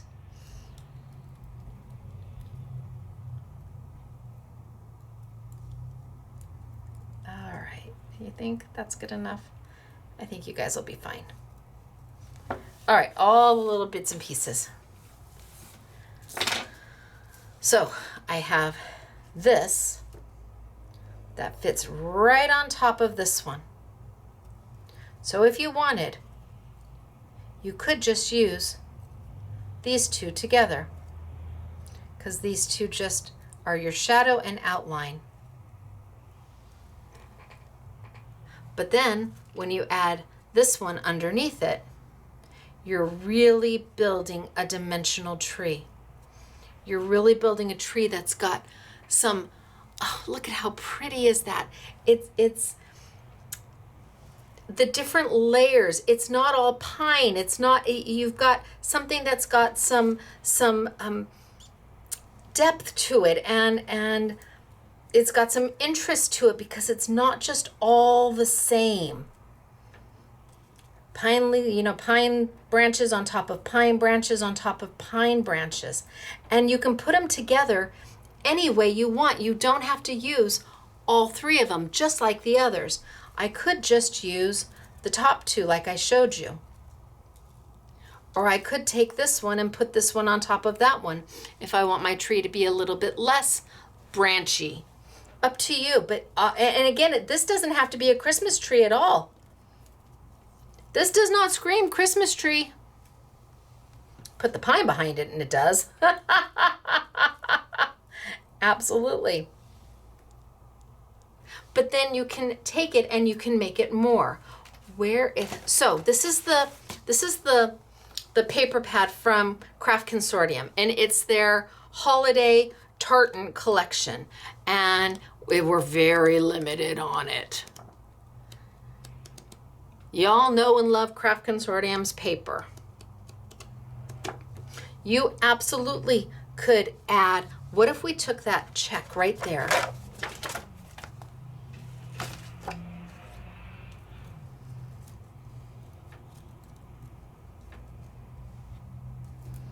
And for sake of time, I'll do the second one in this because that pulled out super fast and super easy. I have no idea what we're going to get. Let's move it on over and let's just cut this one super fast and super easy, and then we'll play with the foil again.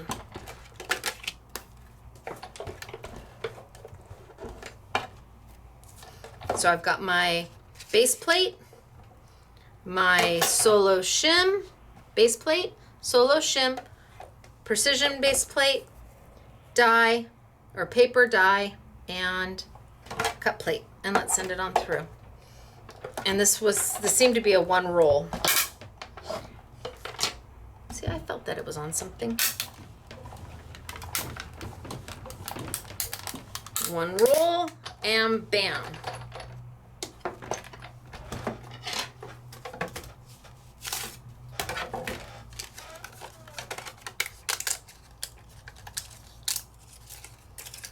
Love that.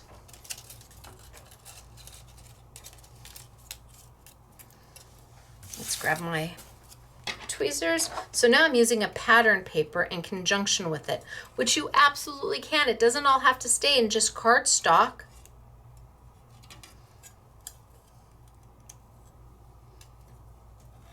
Come on.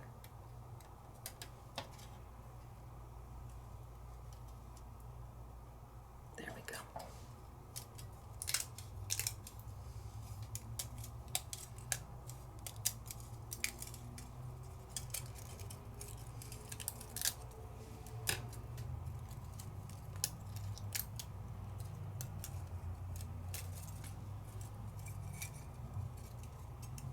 There we go.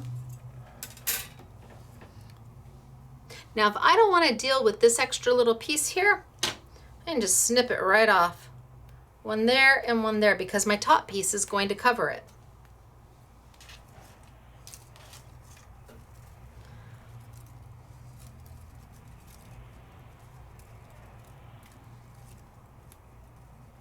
So look at how bright and how fun is that.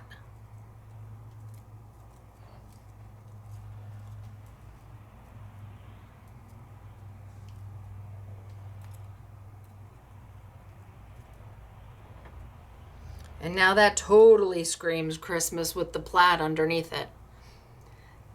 The whole idea is that you mix and you match and you make it what you want. That little pop of red,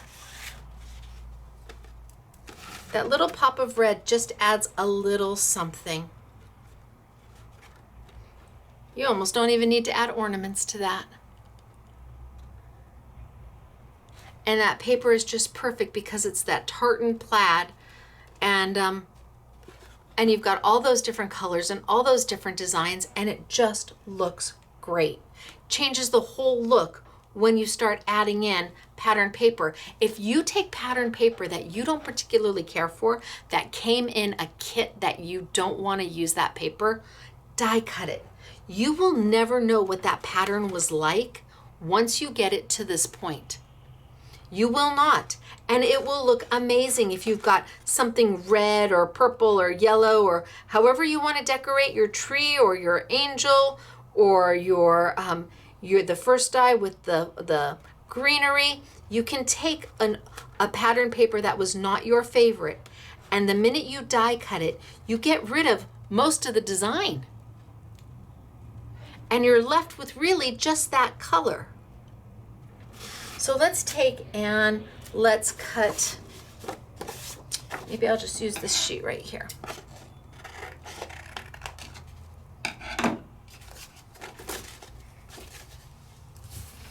And let's cut the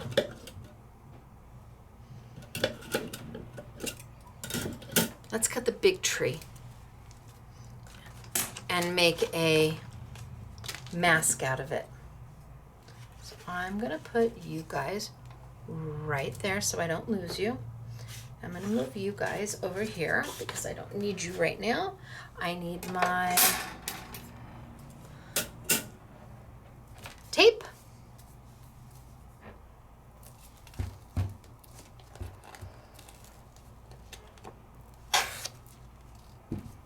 Put my tape down. Maybe I'll try a little bit on the smooth side. Tape down. I'm not gonna need my precision. Oh, Stacy, not tape down. Yes, tape down. Yes, tape down. Yes, I'm not gonna need my precision base plate because I'm going to be cutting the mask. So I'm gonna get rid of some of that off the side. I've got a few little hand holds. I didn't leave myself much. I'm gonna peel this off. Ooh. And I'm not gonna put anything on it. It's sticky right now, so put it someplace where you're not gonna put something on top of it. Then I'm gonna cut my mask. So again, don't need my precision base plate. Well, I could, yes, we'll use it. If you don't have one, the mask will still cut. Let me see if I can cut it without the precision base plate. That way, if you don't have one, you can see that it can still be done.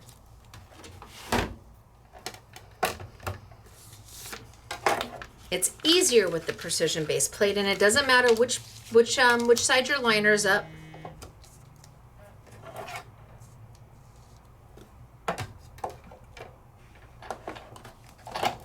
There we go. Roll, roll, roll, roll, roll.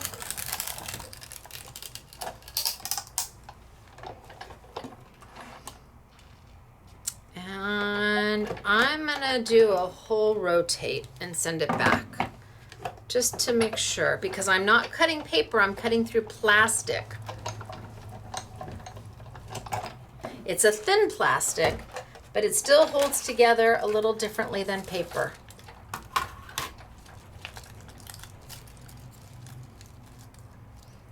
So no precision base plate. See, you just gotta kind of pop it out. It's holding in that one, all the way down, it's holding. So let's see.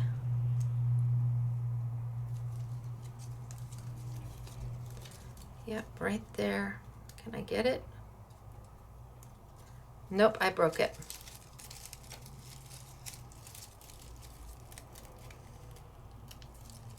Right there. That one, oh, that one popped off. That one popped off.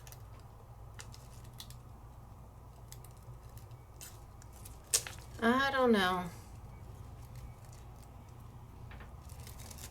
I think precision base plate is needed.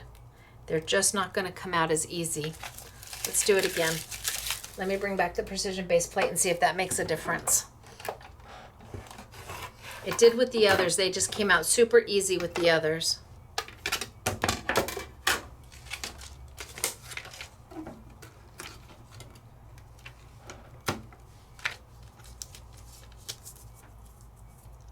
Let's send it on through and see what we get.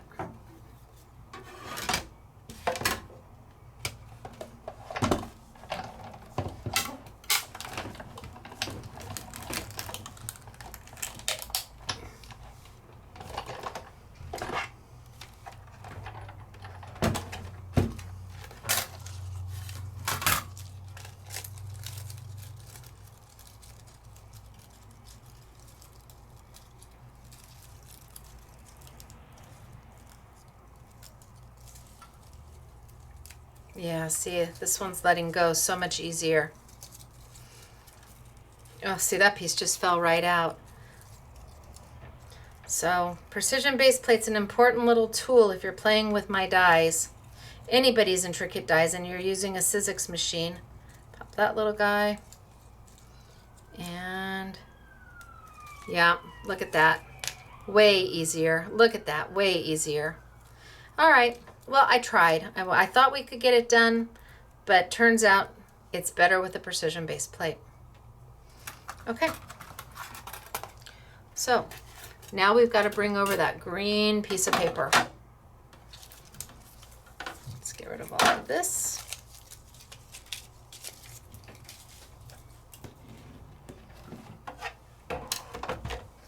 Bring over that green piece of paper.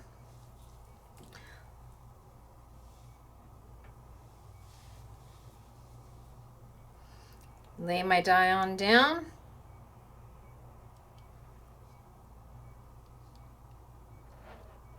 You have an opportunity to move it around wherever you want it because it doesn't stick to the sticky. And once you've got it in the place where you're happy, you're going to take and push.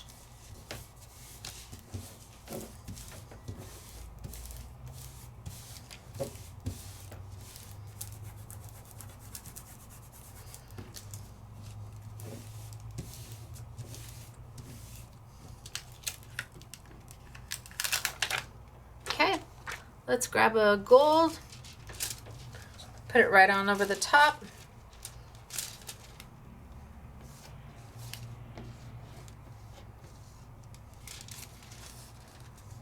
So what I did is up here, I don't have any, do you see that's my handheld right here? There's no sticky there. None, see? That's where I can hold it. These two sides are where I can hold it. There's no sticky there. That's where I'm going to pull my foil from and start it up there because it gives me an opportunity to kind of drag it down without it grabbing that sticky first thing because there's no sticky there. And that lets me kind of drag it down and then layer it in place and then push it down.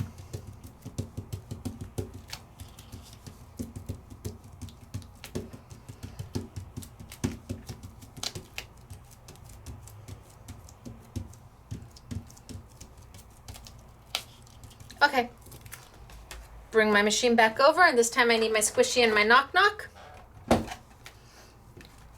So we're not die cutting, so I don't need my precision base plate. We're not die cutting, so I don't need my solo shim. We're embossing, just like it says on the platform.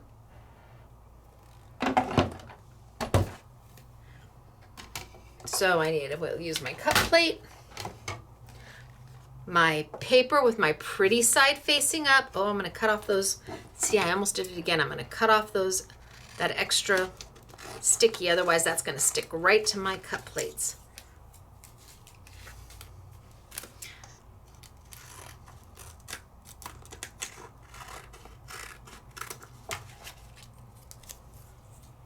Okay. And then my squishy and my knock-knock.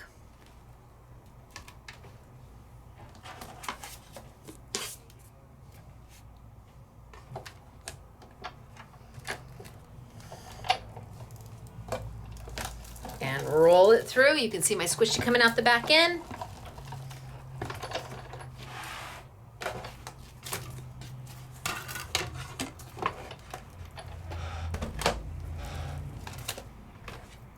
Now, could you use embossing powder on your, okay, so let's peel this up.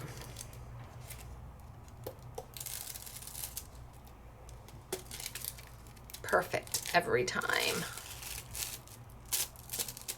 Could you use embossing powder in lieu of glitter? The foil does not like embossing powder, the heat that you need to use with embossing powder. Foil was not happy, or the foil was not happy when I added heat. You can certainly give it a try, but it was not happy when I did it. So, got that perfect gold finish. Now, if you're going to use opaque glitter, you can use any color cardstock you want. Like I said, you've got yucky colored cardstock you don't want to use or yucky colored heavy paper. You're going to cover it up. Nobody's going to see what's underneath it. You pick the colors that work for you. And if you're going to put on top of this, oh, I just tore it. You're going to put on top of this gold embossing powder or red or silver. You're never going to see the green, so it doesn't really matter what color you use underneath.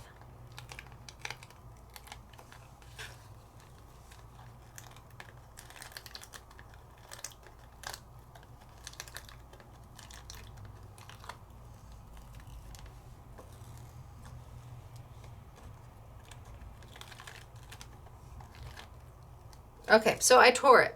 Does that mean I have to throw it away? No. See, I just snipped it right down there by accident.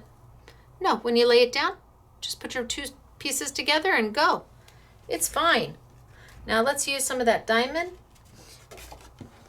So far it's pretty much what I did before, but I want to show you. I needed this.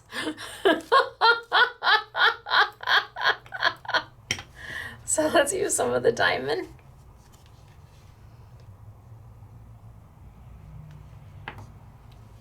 Let's kind of let it walk on down.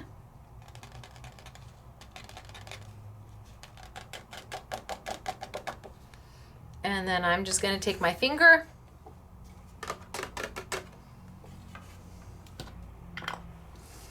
and move it around to any place that there might still be sticky. If it's sticky, I want to move the glitter to it. And this is so micro fine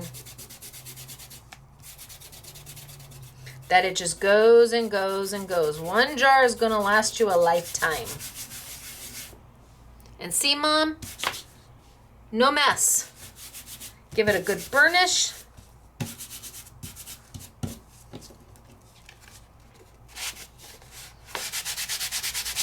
That diamond is going to add just a little bit of iridescence to it.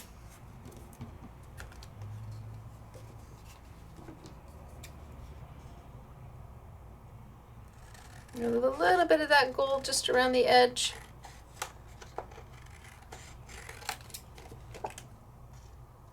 And then I'm going to take that negative and we're going to use that negative.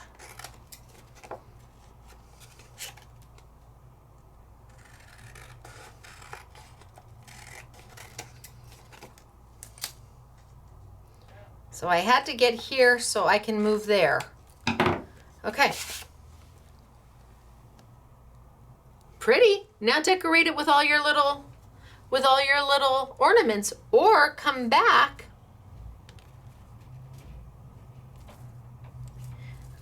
and layer your tree over the top of it.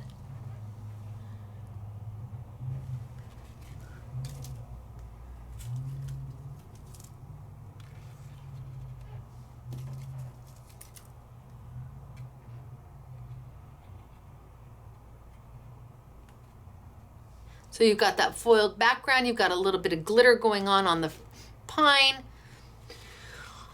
Oodles and oodles and oodles of options. But I wanted to use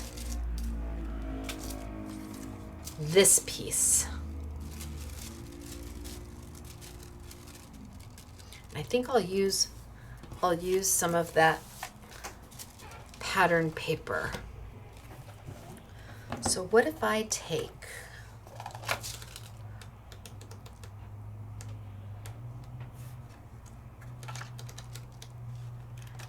and use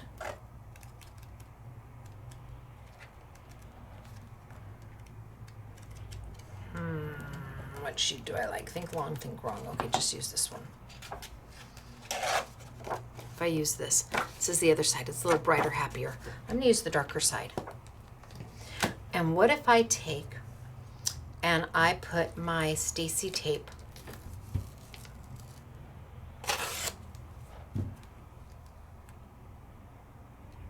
right on that.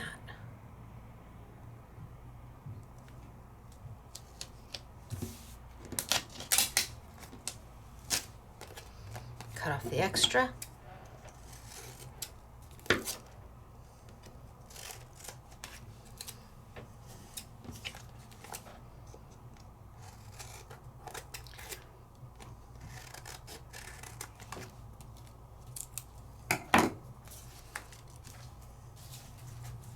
And then I expose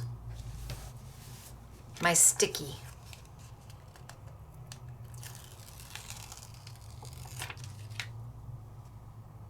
And then what if I take my Christmas tree and I put my Christmas tree. You only have one shot at this. One shot. That's it. Once it's down, you're not moving it. Don't try. So you're going to hold it and you're going to drop it down. One shot. That's it. Okay.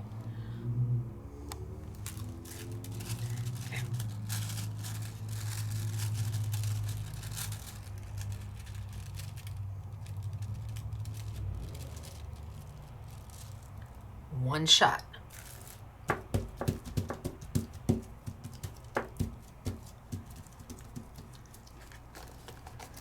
I can feel sticky up here. I don't want it to hold on to my craft mat.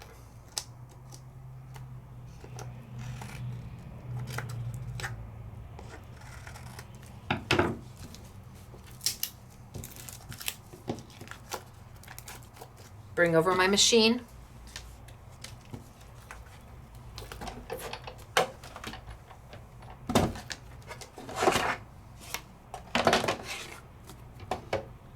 Same platform, same squishy, same knock knock. Same pressure, squishy's coming out the back end. And we'll see what we get.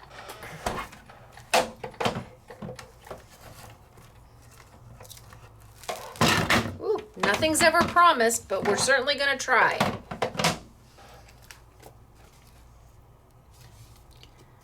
Now you have to pull.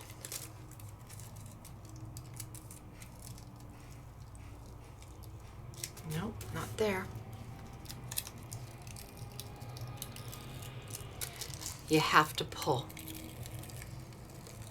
And it's a tug. It doesn't just like come off, it's a tug.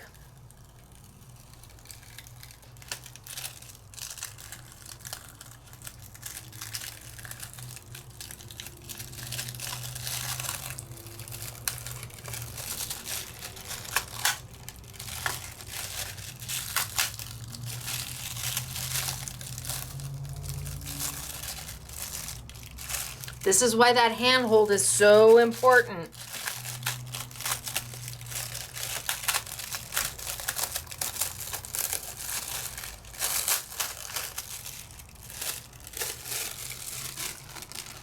All the foil's gone. All the foil's transferred here. Now let's cover it with some glitter. I needed the tree. You had to walk with me through this so I could give you this. Some of you left. It's okay, you missed a really good part. And okay, let's do we want to do just the transparent or the diamond? How about we do the sparkly one? And I'm just gonna put a little bit of my glitter over the top and kind of let it walk on down and do its thing. And anywhere it's sticky, that glitter's gonna stick.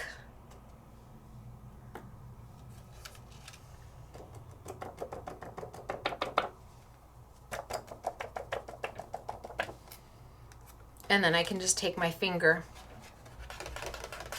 because there's plenty on here. Plenty. And just kind of move it around. So any place that's still sticky, we'll get some of the glitter. And the glitter's not gonna stick to my tree.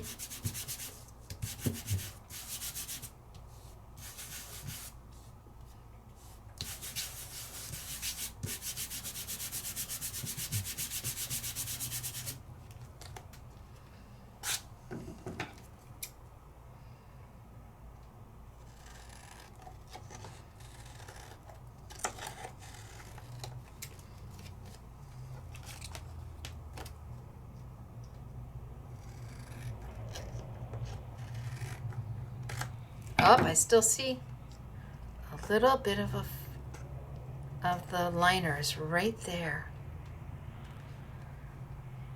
All right, I'll get it off later. I'm not going to do it right now.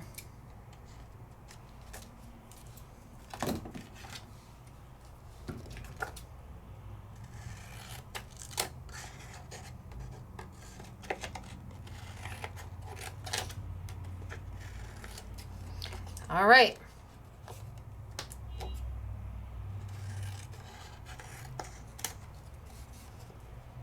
So you've got a little bit of the tartan coming through the back. You've got the foil on the front. We used everything on that sheet to do 2 different ways. Hello.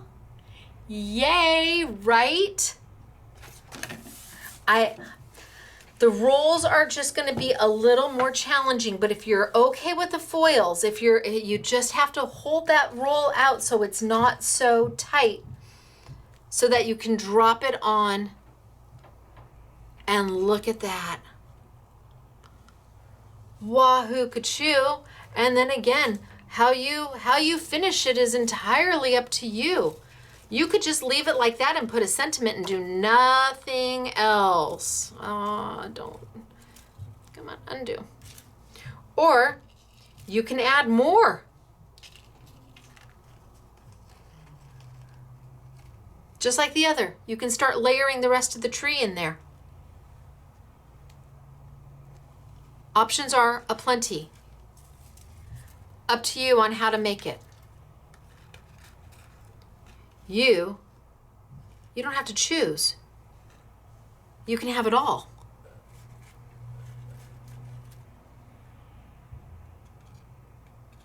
You can make one card for one person one way and another card for another person another way. But there's still one more thing to show you. And for that, I think I'm going to use this one.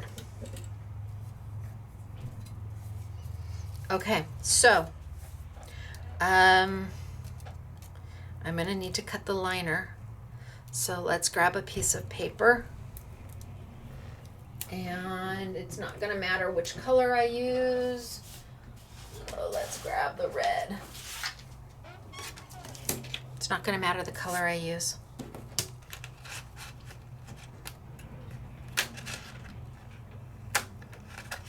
So let's grab my liner. Oh, but I do have a big cut in this one. Will it fit this way? Ooh, Justin, I need handholds. Let's grab another sheet.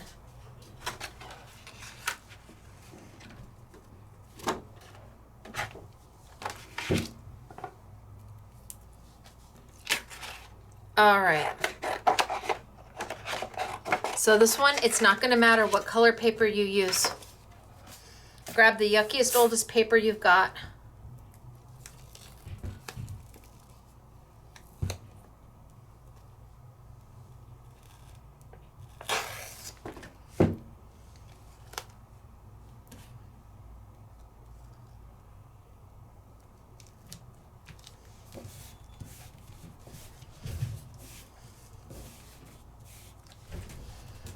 Okay, so I need my liner. So I'm going to peel this off.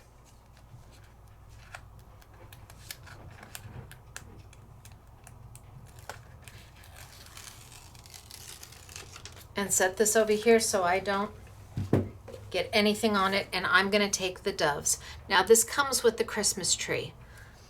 And we're just going to cut. So I don't need my squishy. I don't need my knock knock right now.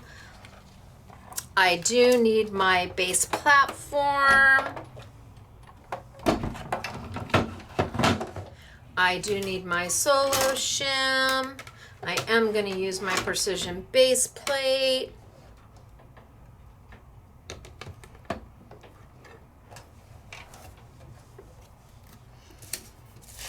My liner, it doesn't matter which side up, which side down, makes no difference. My die. Oh, it's got that big old sticky dot. I'm going to put my die kind of at an angle. And my cut plate, my do not cut plate, it really isn't going to make a difference. And I'm going to send it on through. All those creaks and cracks are fine. That's it trying to cut through plastic, a coated paper. Let's see what we get.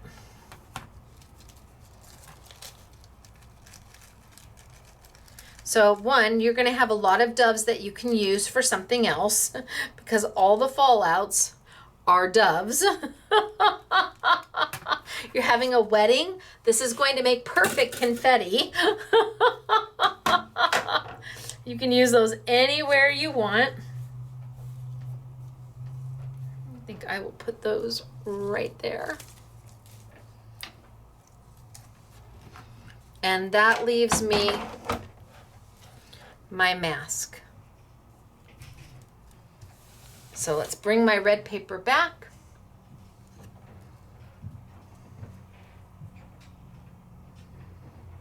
Did not leave myself great handholds. Let's drop it.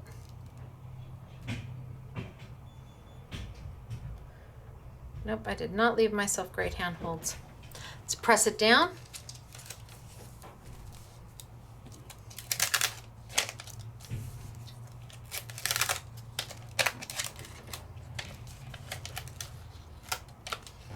And let's try the rose gold on this one, yeah?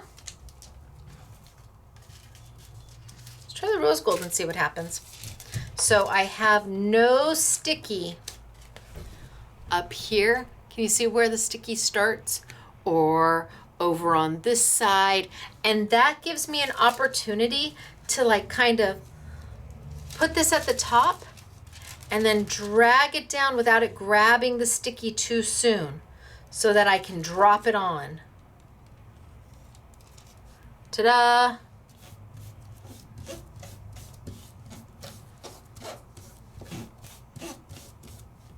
Okay, don't need this.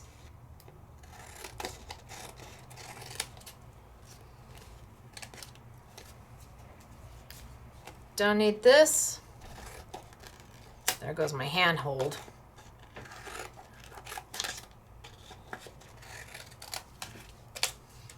And I'm going to send it through my machine.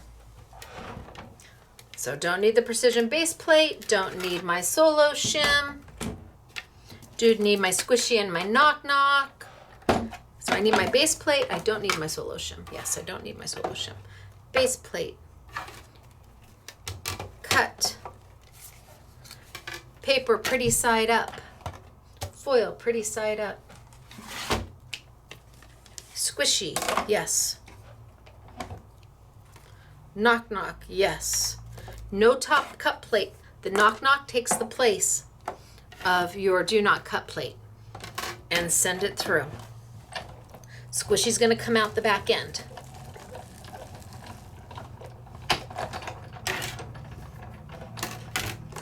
Let's see what we got.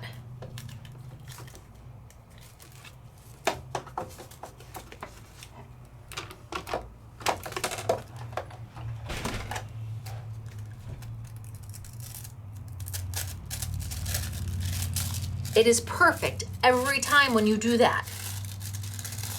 You don't have to go back in and like press and, oh, maybe we do something with, oh, that's beautiful. This negative is beautiful. Oh, maybe we'll do something with that. All right, we're good, right? Peel it up. Now, so far we've been using glitter to fill in the extra space. We don't want to use embossing powder because the foil does not like the embossing powder. You can give it a try. You have to be careful not to overheat. What if I took silver and I dropped it on?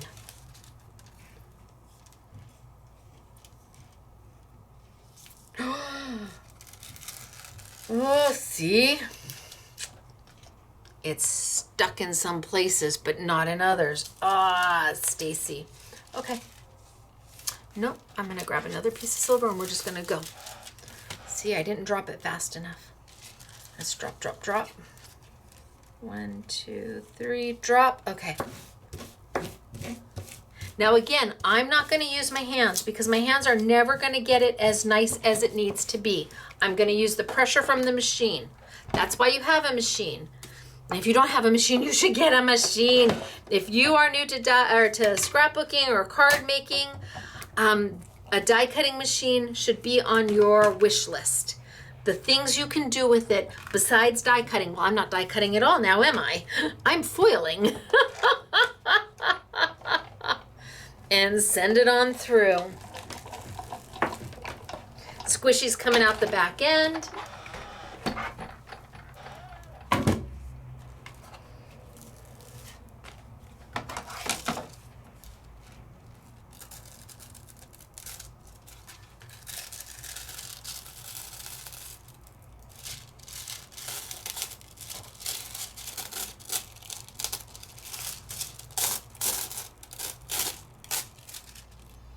And I have a double foil.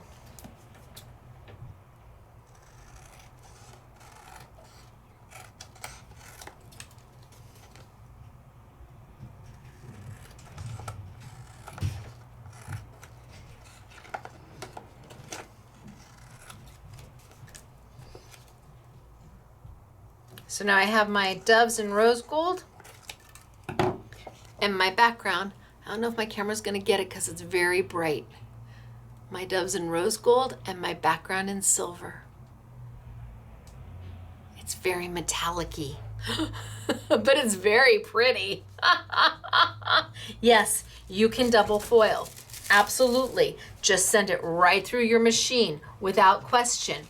But gosh, we have this piece left. I'm wondering if there's something that I can do with it. I also have this one. This one was really pretty.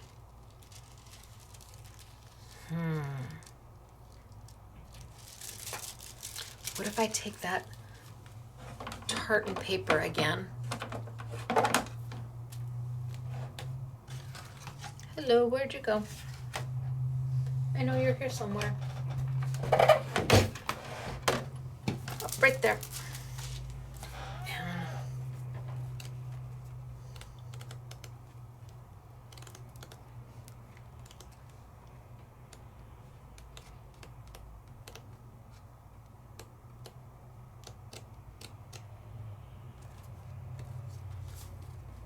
How about that sheet?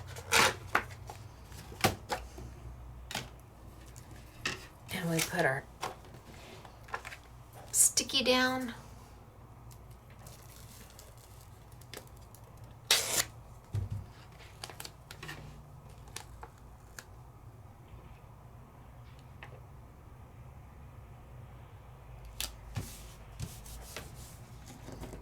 Chop off the edges. So single foil, double foil, negative with the foil, glittering foil, flocking foil. What do you want to do?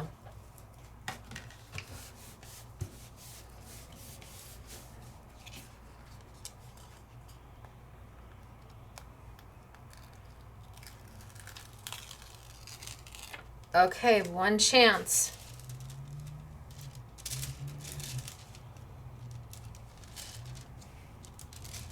One chance. Oh, I think I did good. I know it's hard to see because it's so goldy. Kind of press it in place.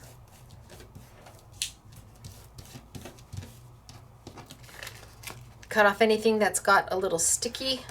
So the top has got some sticky on it. That's it. Let's run it through. Don't know what we're gonna get. Won't know until we do it, but at least you know you can try.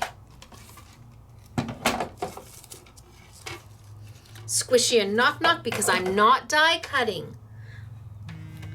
I'm doing an embossing. Let's send it on through. Well, I'm doing a transfer, I guess is more what it is. The squishy and the knock knock are meant for embossing, but we're transferring.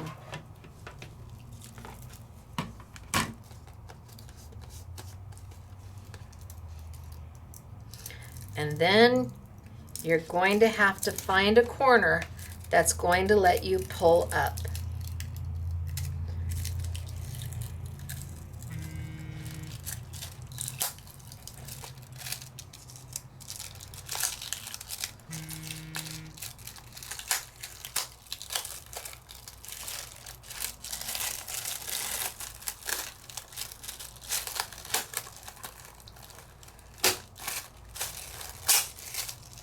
Whew. Oh, yay. Oh, yay. And then maybe I'll just use the white. Where'd my little, here's my little guy. Let's just use some of the white to fill in that sticky. So glitter without glitter, just a white. A little bit across the top. Let it kind of walk itself on down. You can kind of move it all over. It's going to stick. And then you can take your fingers and just fill in the spot. You've got plenty on here.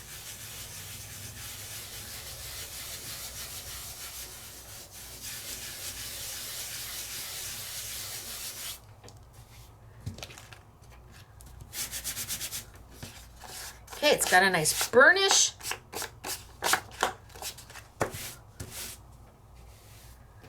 And then let's cut it on out.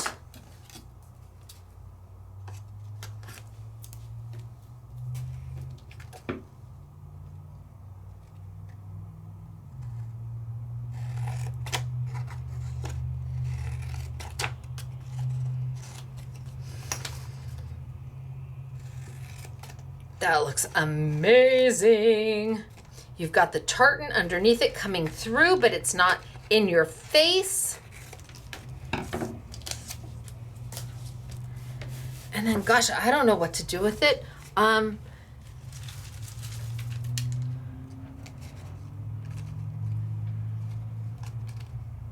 can put your tree.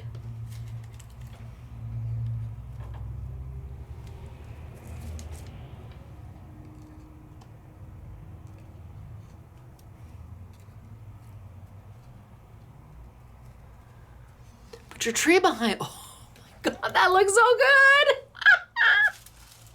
Yay. Oh my gosh, so many options. I want to take this one apart now and put that on top of it. So many options. And we just transferred the negative. Or we did a double foil. Transferred the negatives.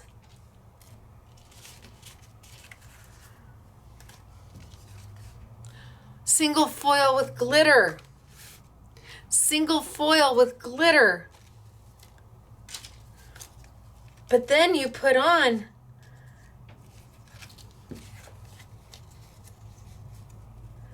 the rest of the dies to finish it, and it's beautiful. And I mean, all we used, she's not gonna look good on there, but it's okay. The purple doesn't go with it, but you get the idea. Oh my gosh. Options are everywhere. It's up to you. You can start one way and then pivot and then pivot and then pivot. You take one set of dies and you can make so many different cards, so many different embellishments for your layouts.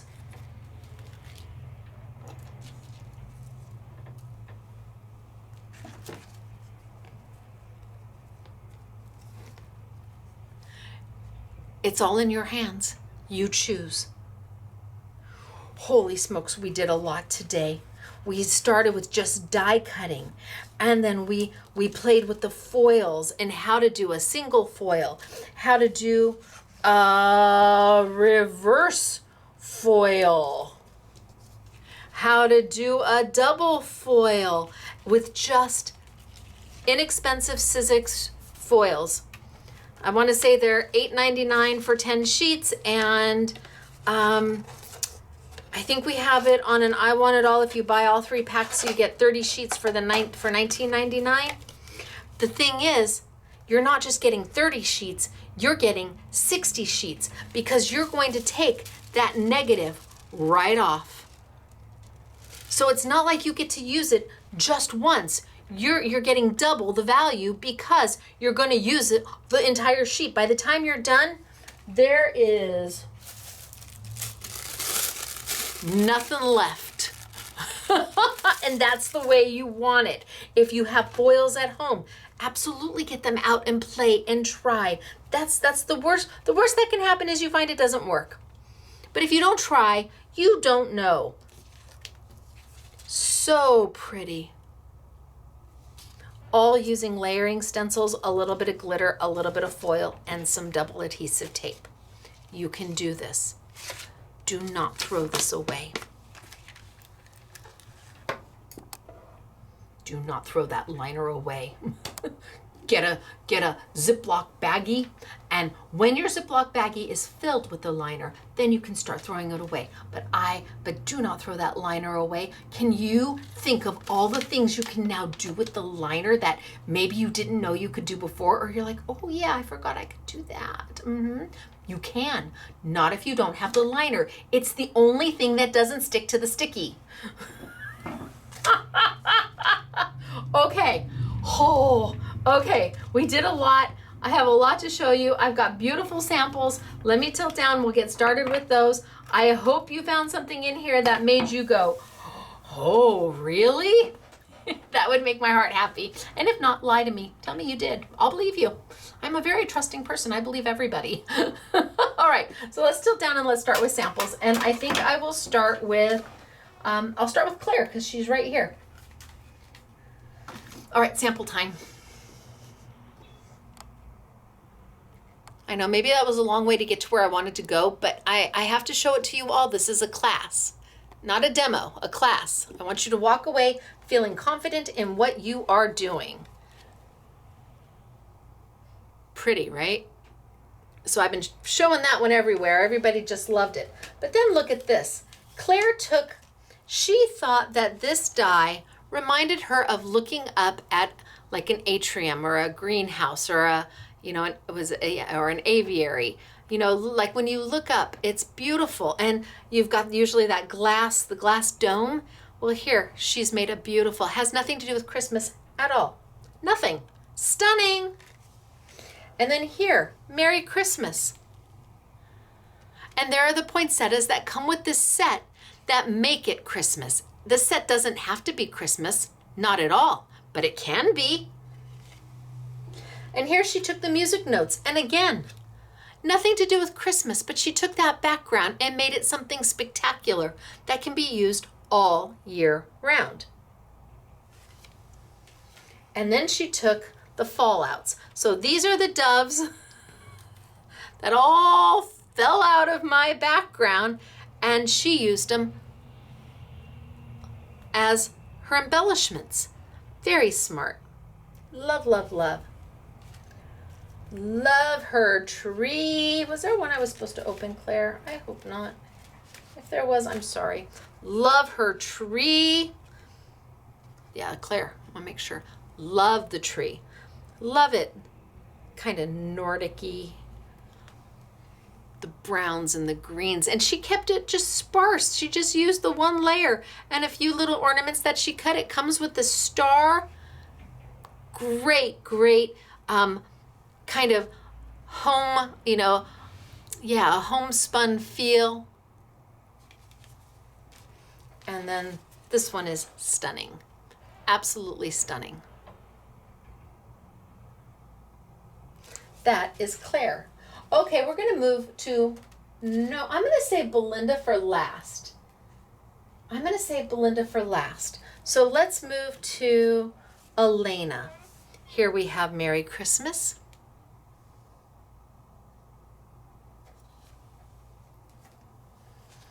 And Elena's her doves, and this is with sympathy.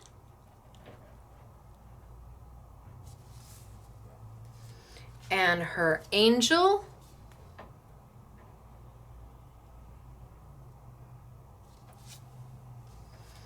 And, oh, this one I'm supposed to open. Oh, what fun.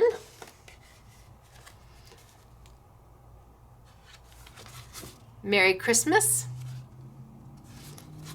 Pretty sure she cut the Merry Christmas out of the leftovers that she had from the center.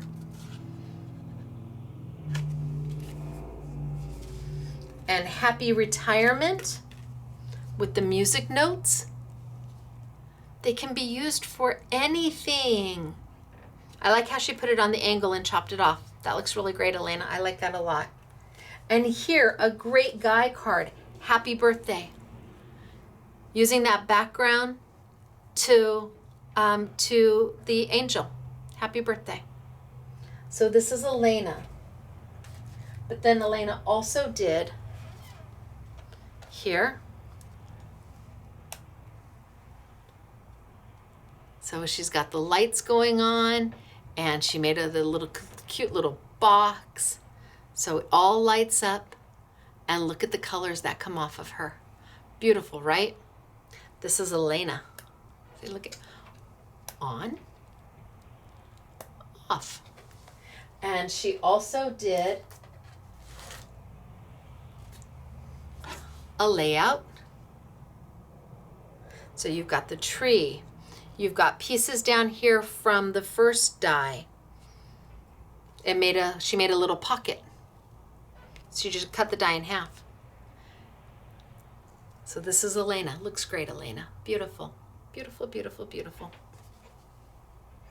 And then we have Doris. So let me bring Doris over. I showed you this one already. And am I supposed to open? Yes, I'm supposed to open this one. First die we used, and she used all the poinsettias that come with it to layer it. And then you have Merry Christmas, and the poinsettias on the inside too. So this is Doris. And then we have her angel, all in golds. And then we open it, and we have Rejoice, which comes with it. And then she used the little doves as the fallouts from, those little doves are gonna come in handy. I just know it. And then we have her Christmas tree. And yes, the little ornaments are dies that come with it. And yes, the little star. And then you go poop, right like that. See, look at, just like that. And poop, just like that. She's got a little snow at the bottom. Very cute. Great card. And then we've got another angel from her. And she did slimline, so she doubled up the music notes. Did them doubled up. And then put the angel in the middle, and she got rid of all the frame around the angel. She just snipped her right on out. Oh, come let us adore him.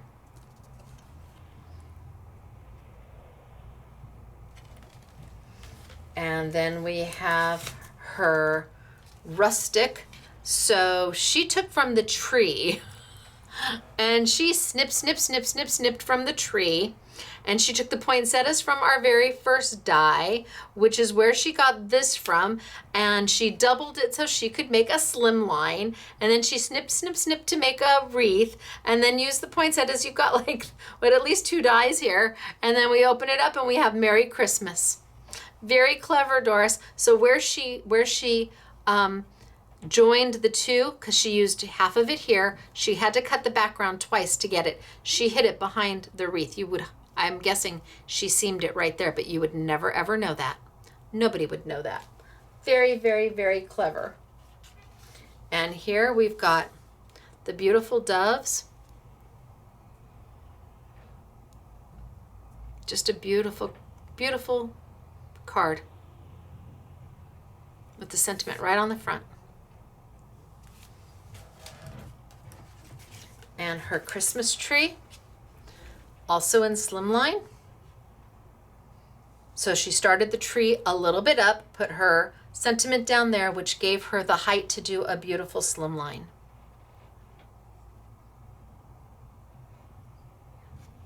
And now I'm going to do Belinda's. So Belinda took it in a totally different direction because that is Belinda. And that is why I love Belinda being part of our design team. Hello.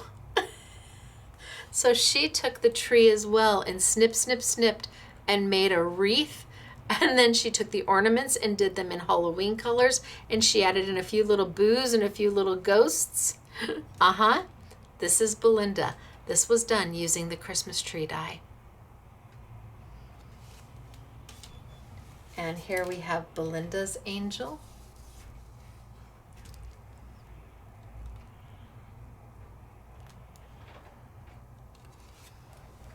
And Belinda's frame with music notes and her poinsettias. And then probably my most favorite card of all of them, and I'm not supposed to pick favorites. She used the Christmas tree. She cut it in orange and she cut it in a patterned paper. This is the Christmas tree.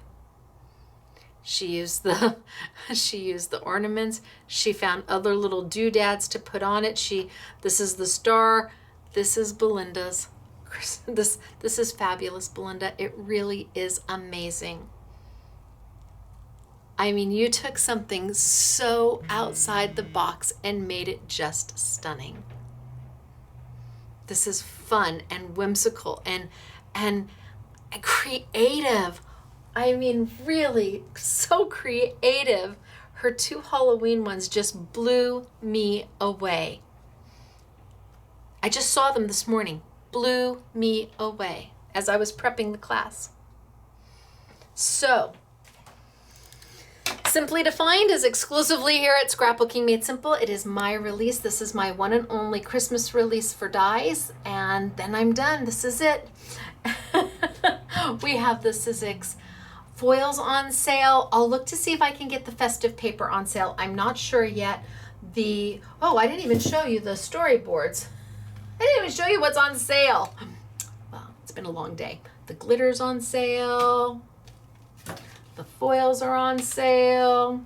The tartan is on sale. And then all the dies. And poor Elena worked on the storyboards. I'm sorry, Elena. I'm sorry. Oh, she did such a beautiful job too. Okay, storyboard 1. Storyboard 2. She probably mixed and matched those so that you could see how they all go together. Storyboard. At least I can say that I showed them. Oh my gosh. Storyboard. And storyboard. All right, Elena. I was so excited to show the samples that I forgot to show you what's on sale and everything else. But you'll find it in our YouTube Yummies category. And if you have a qualifying order, it will expedite out to you. All right, you guys, I'm Stacy, Scrapbooking Made Simple, scrapbookingmadesimple.com. This was a lot in a class. It was a lot of technique. I hope you enjoyed it. I hope you join me next week. And until then, I hope you have a wonderful rest of your day, a fabulous weekend, and I will see you next Saturday. I'm Stacy, Scrapbooking Made Simple, scrapbookingmadesimple.com. Bye.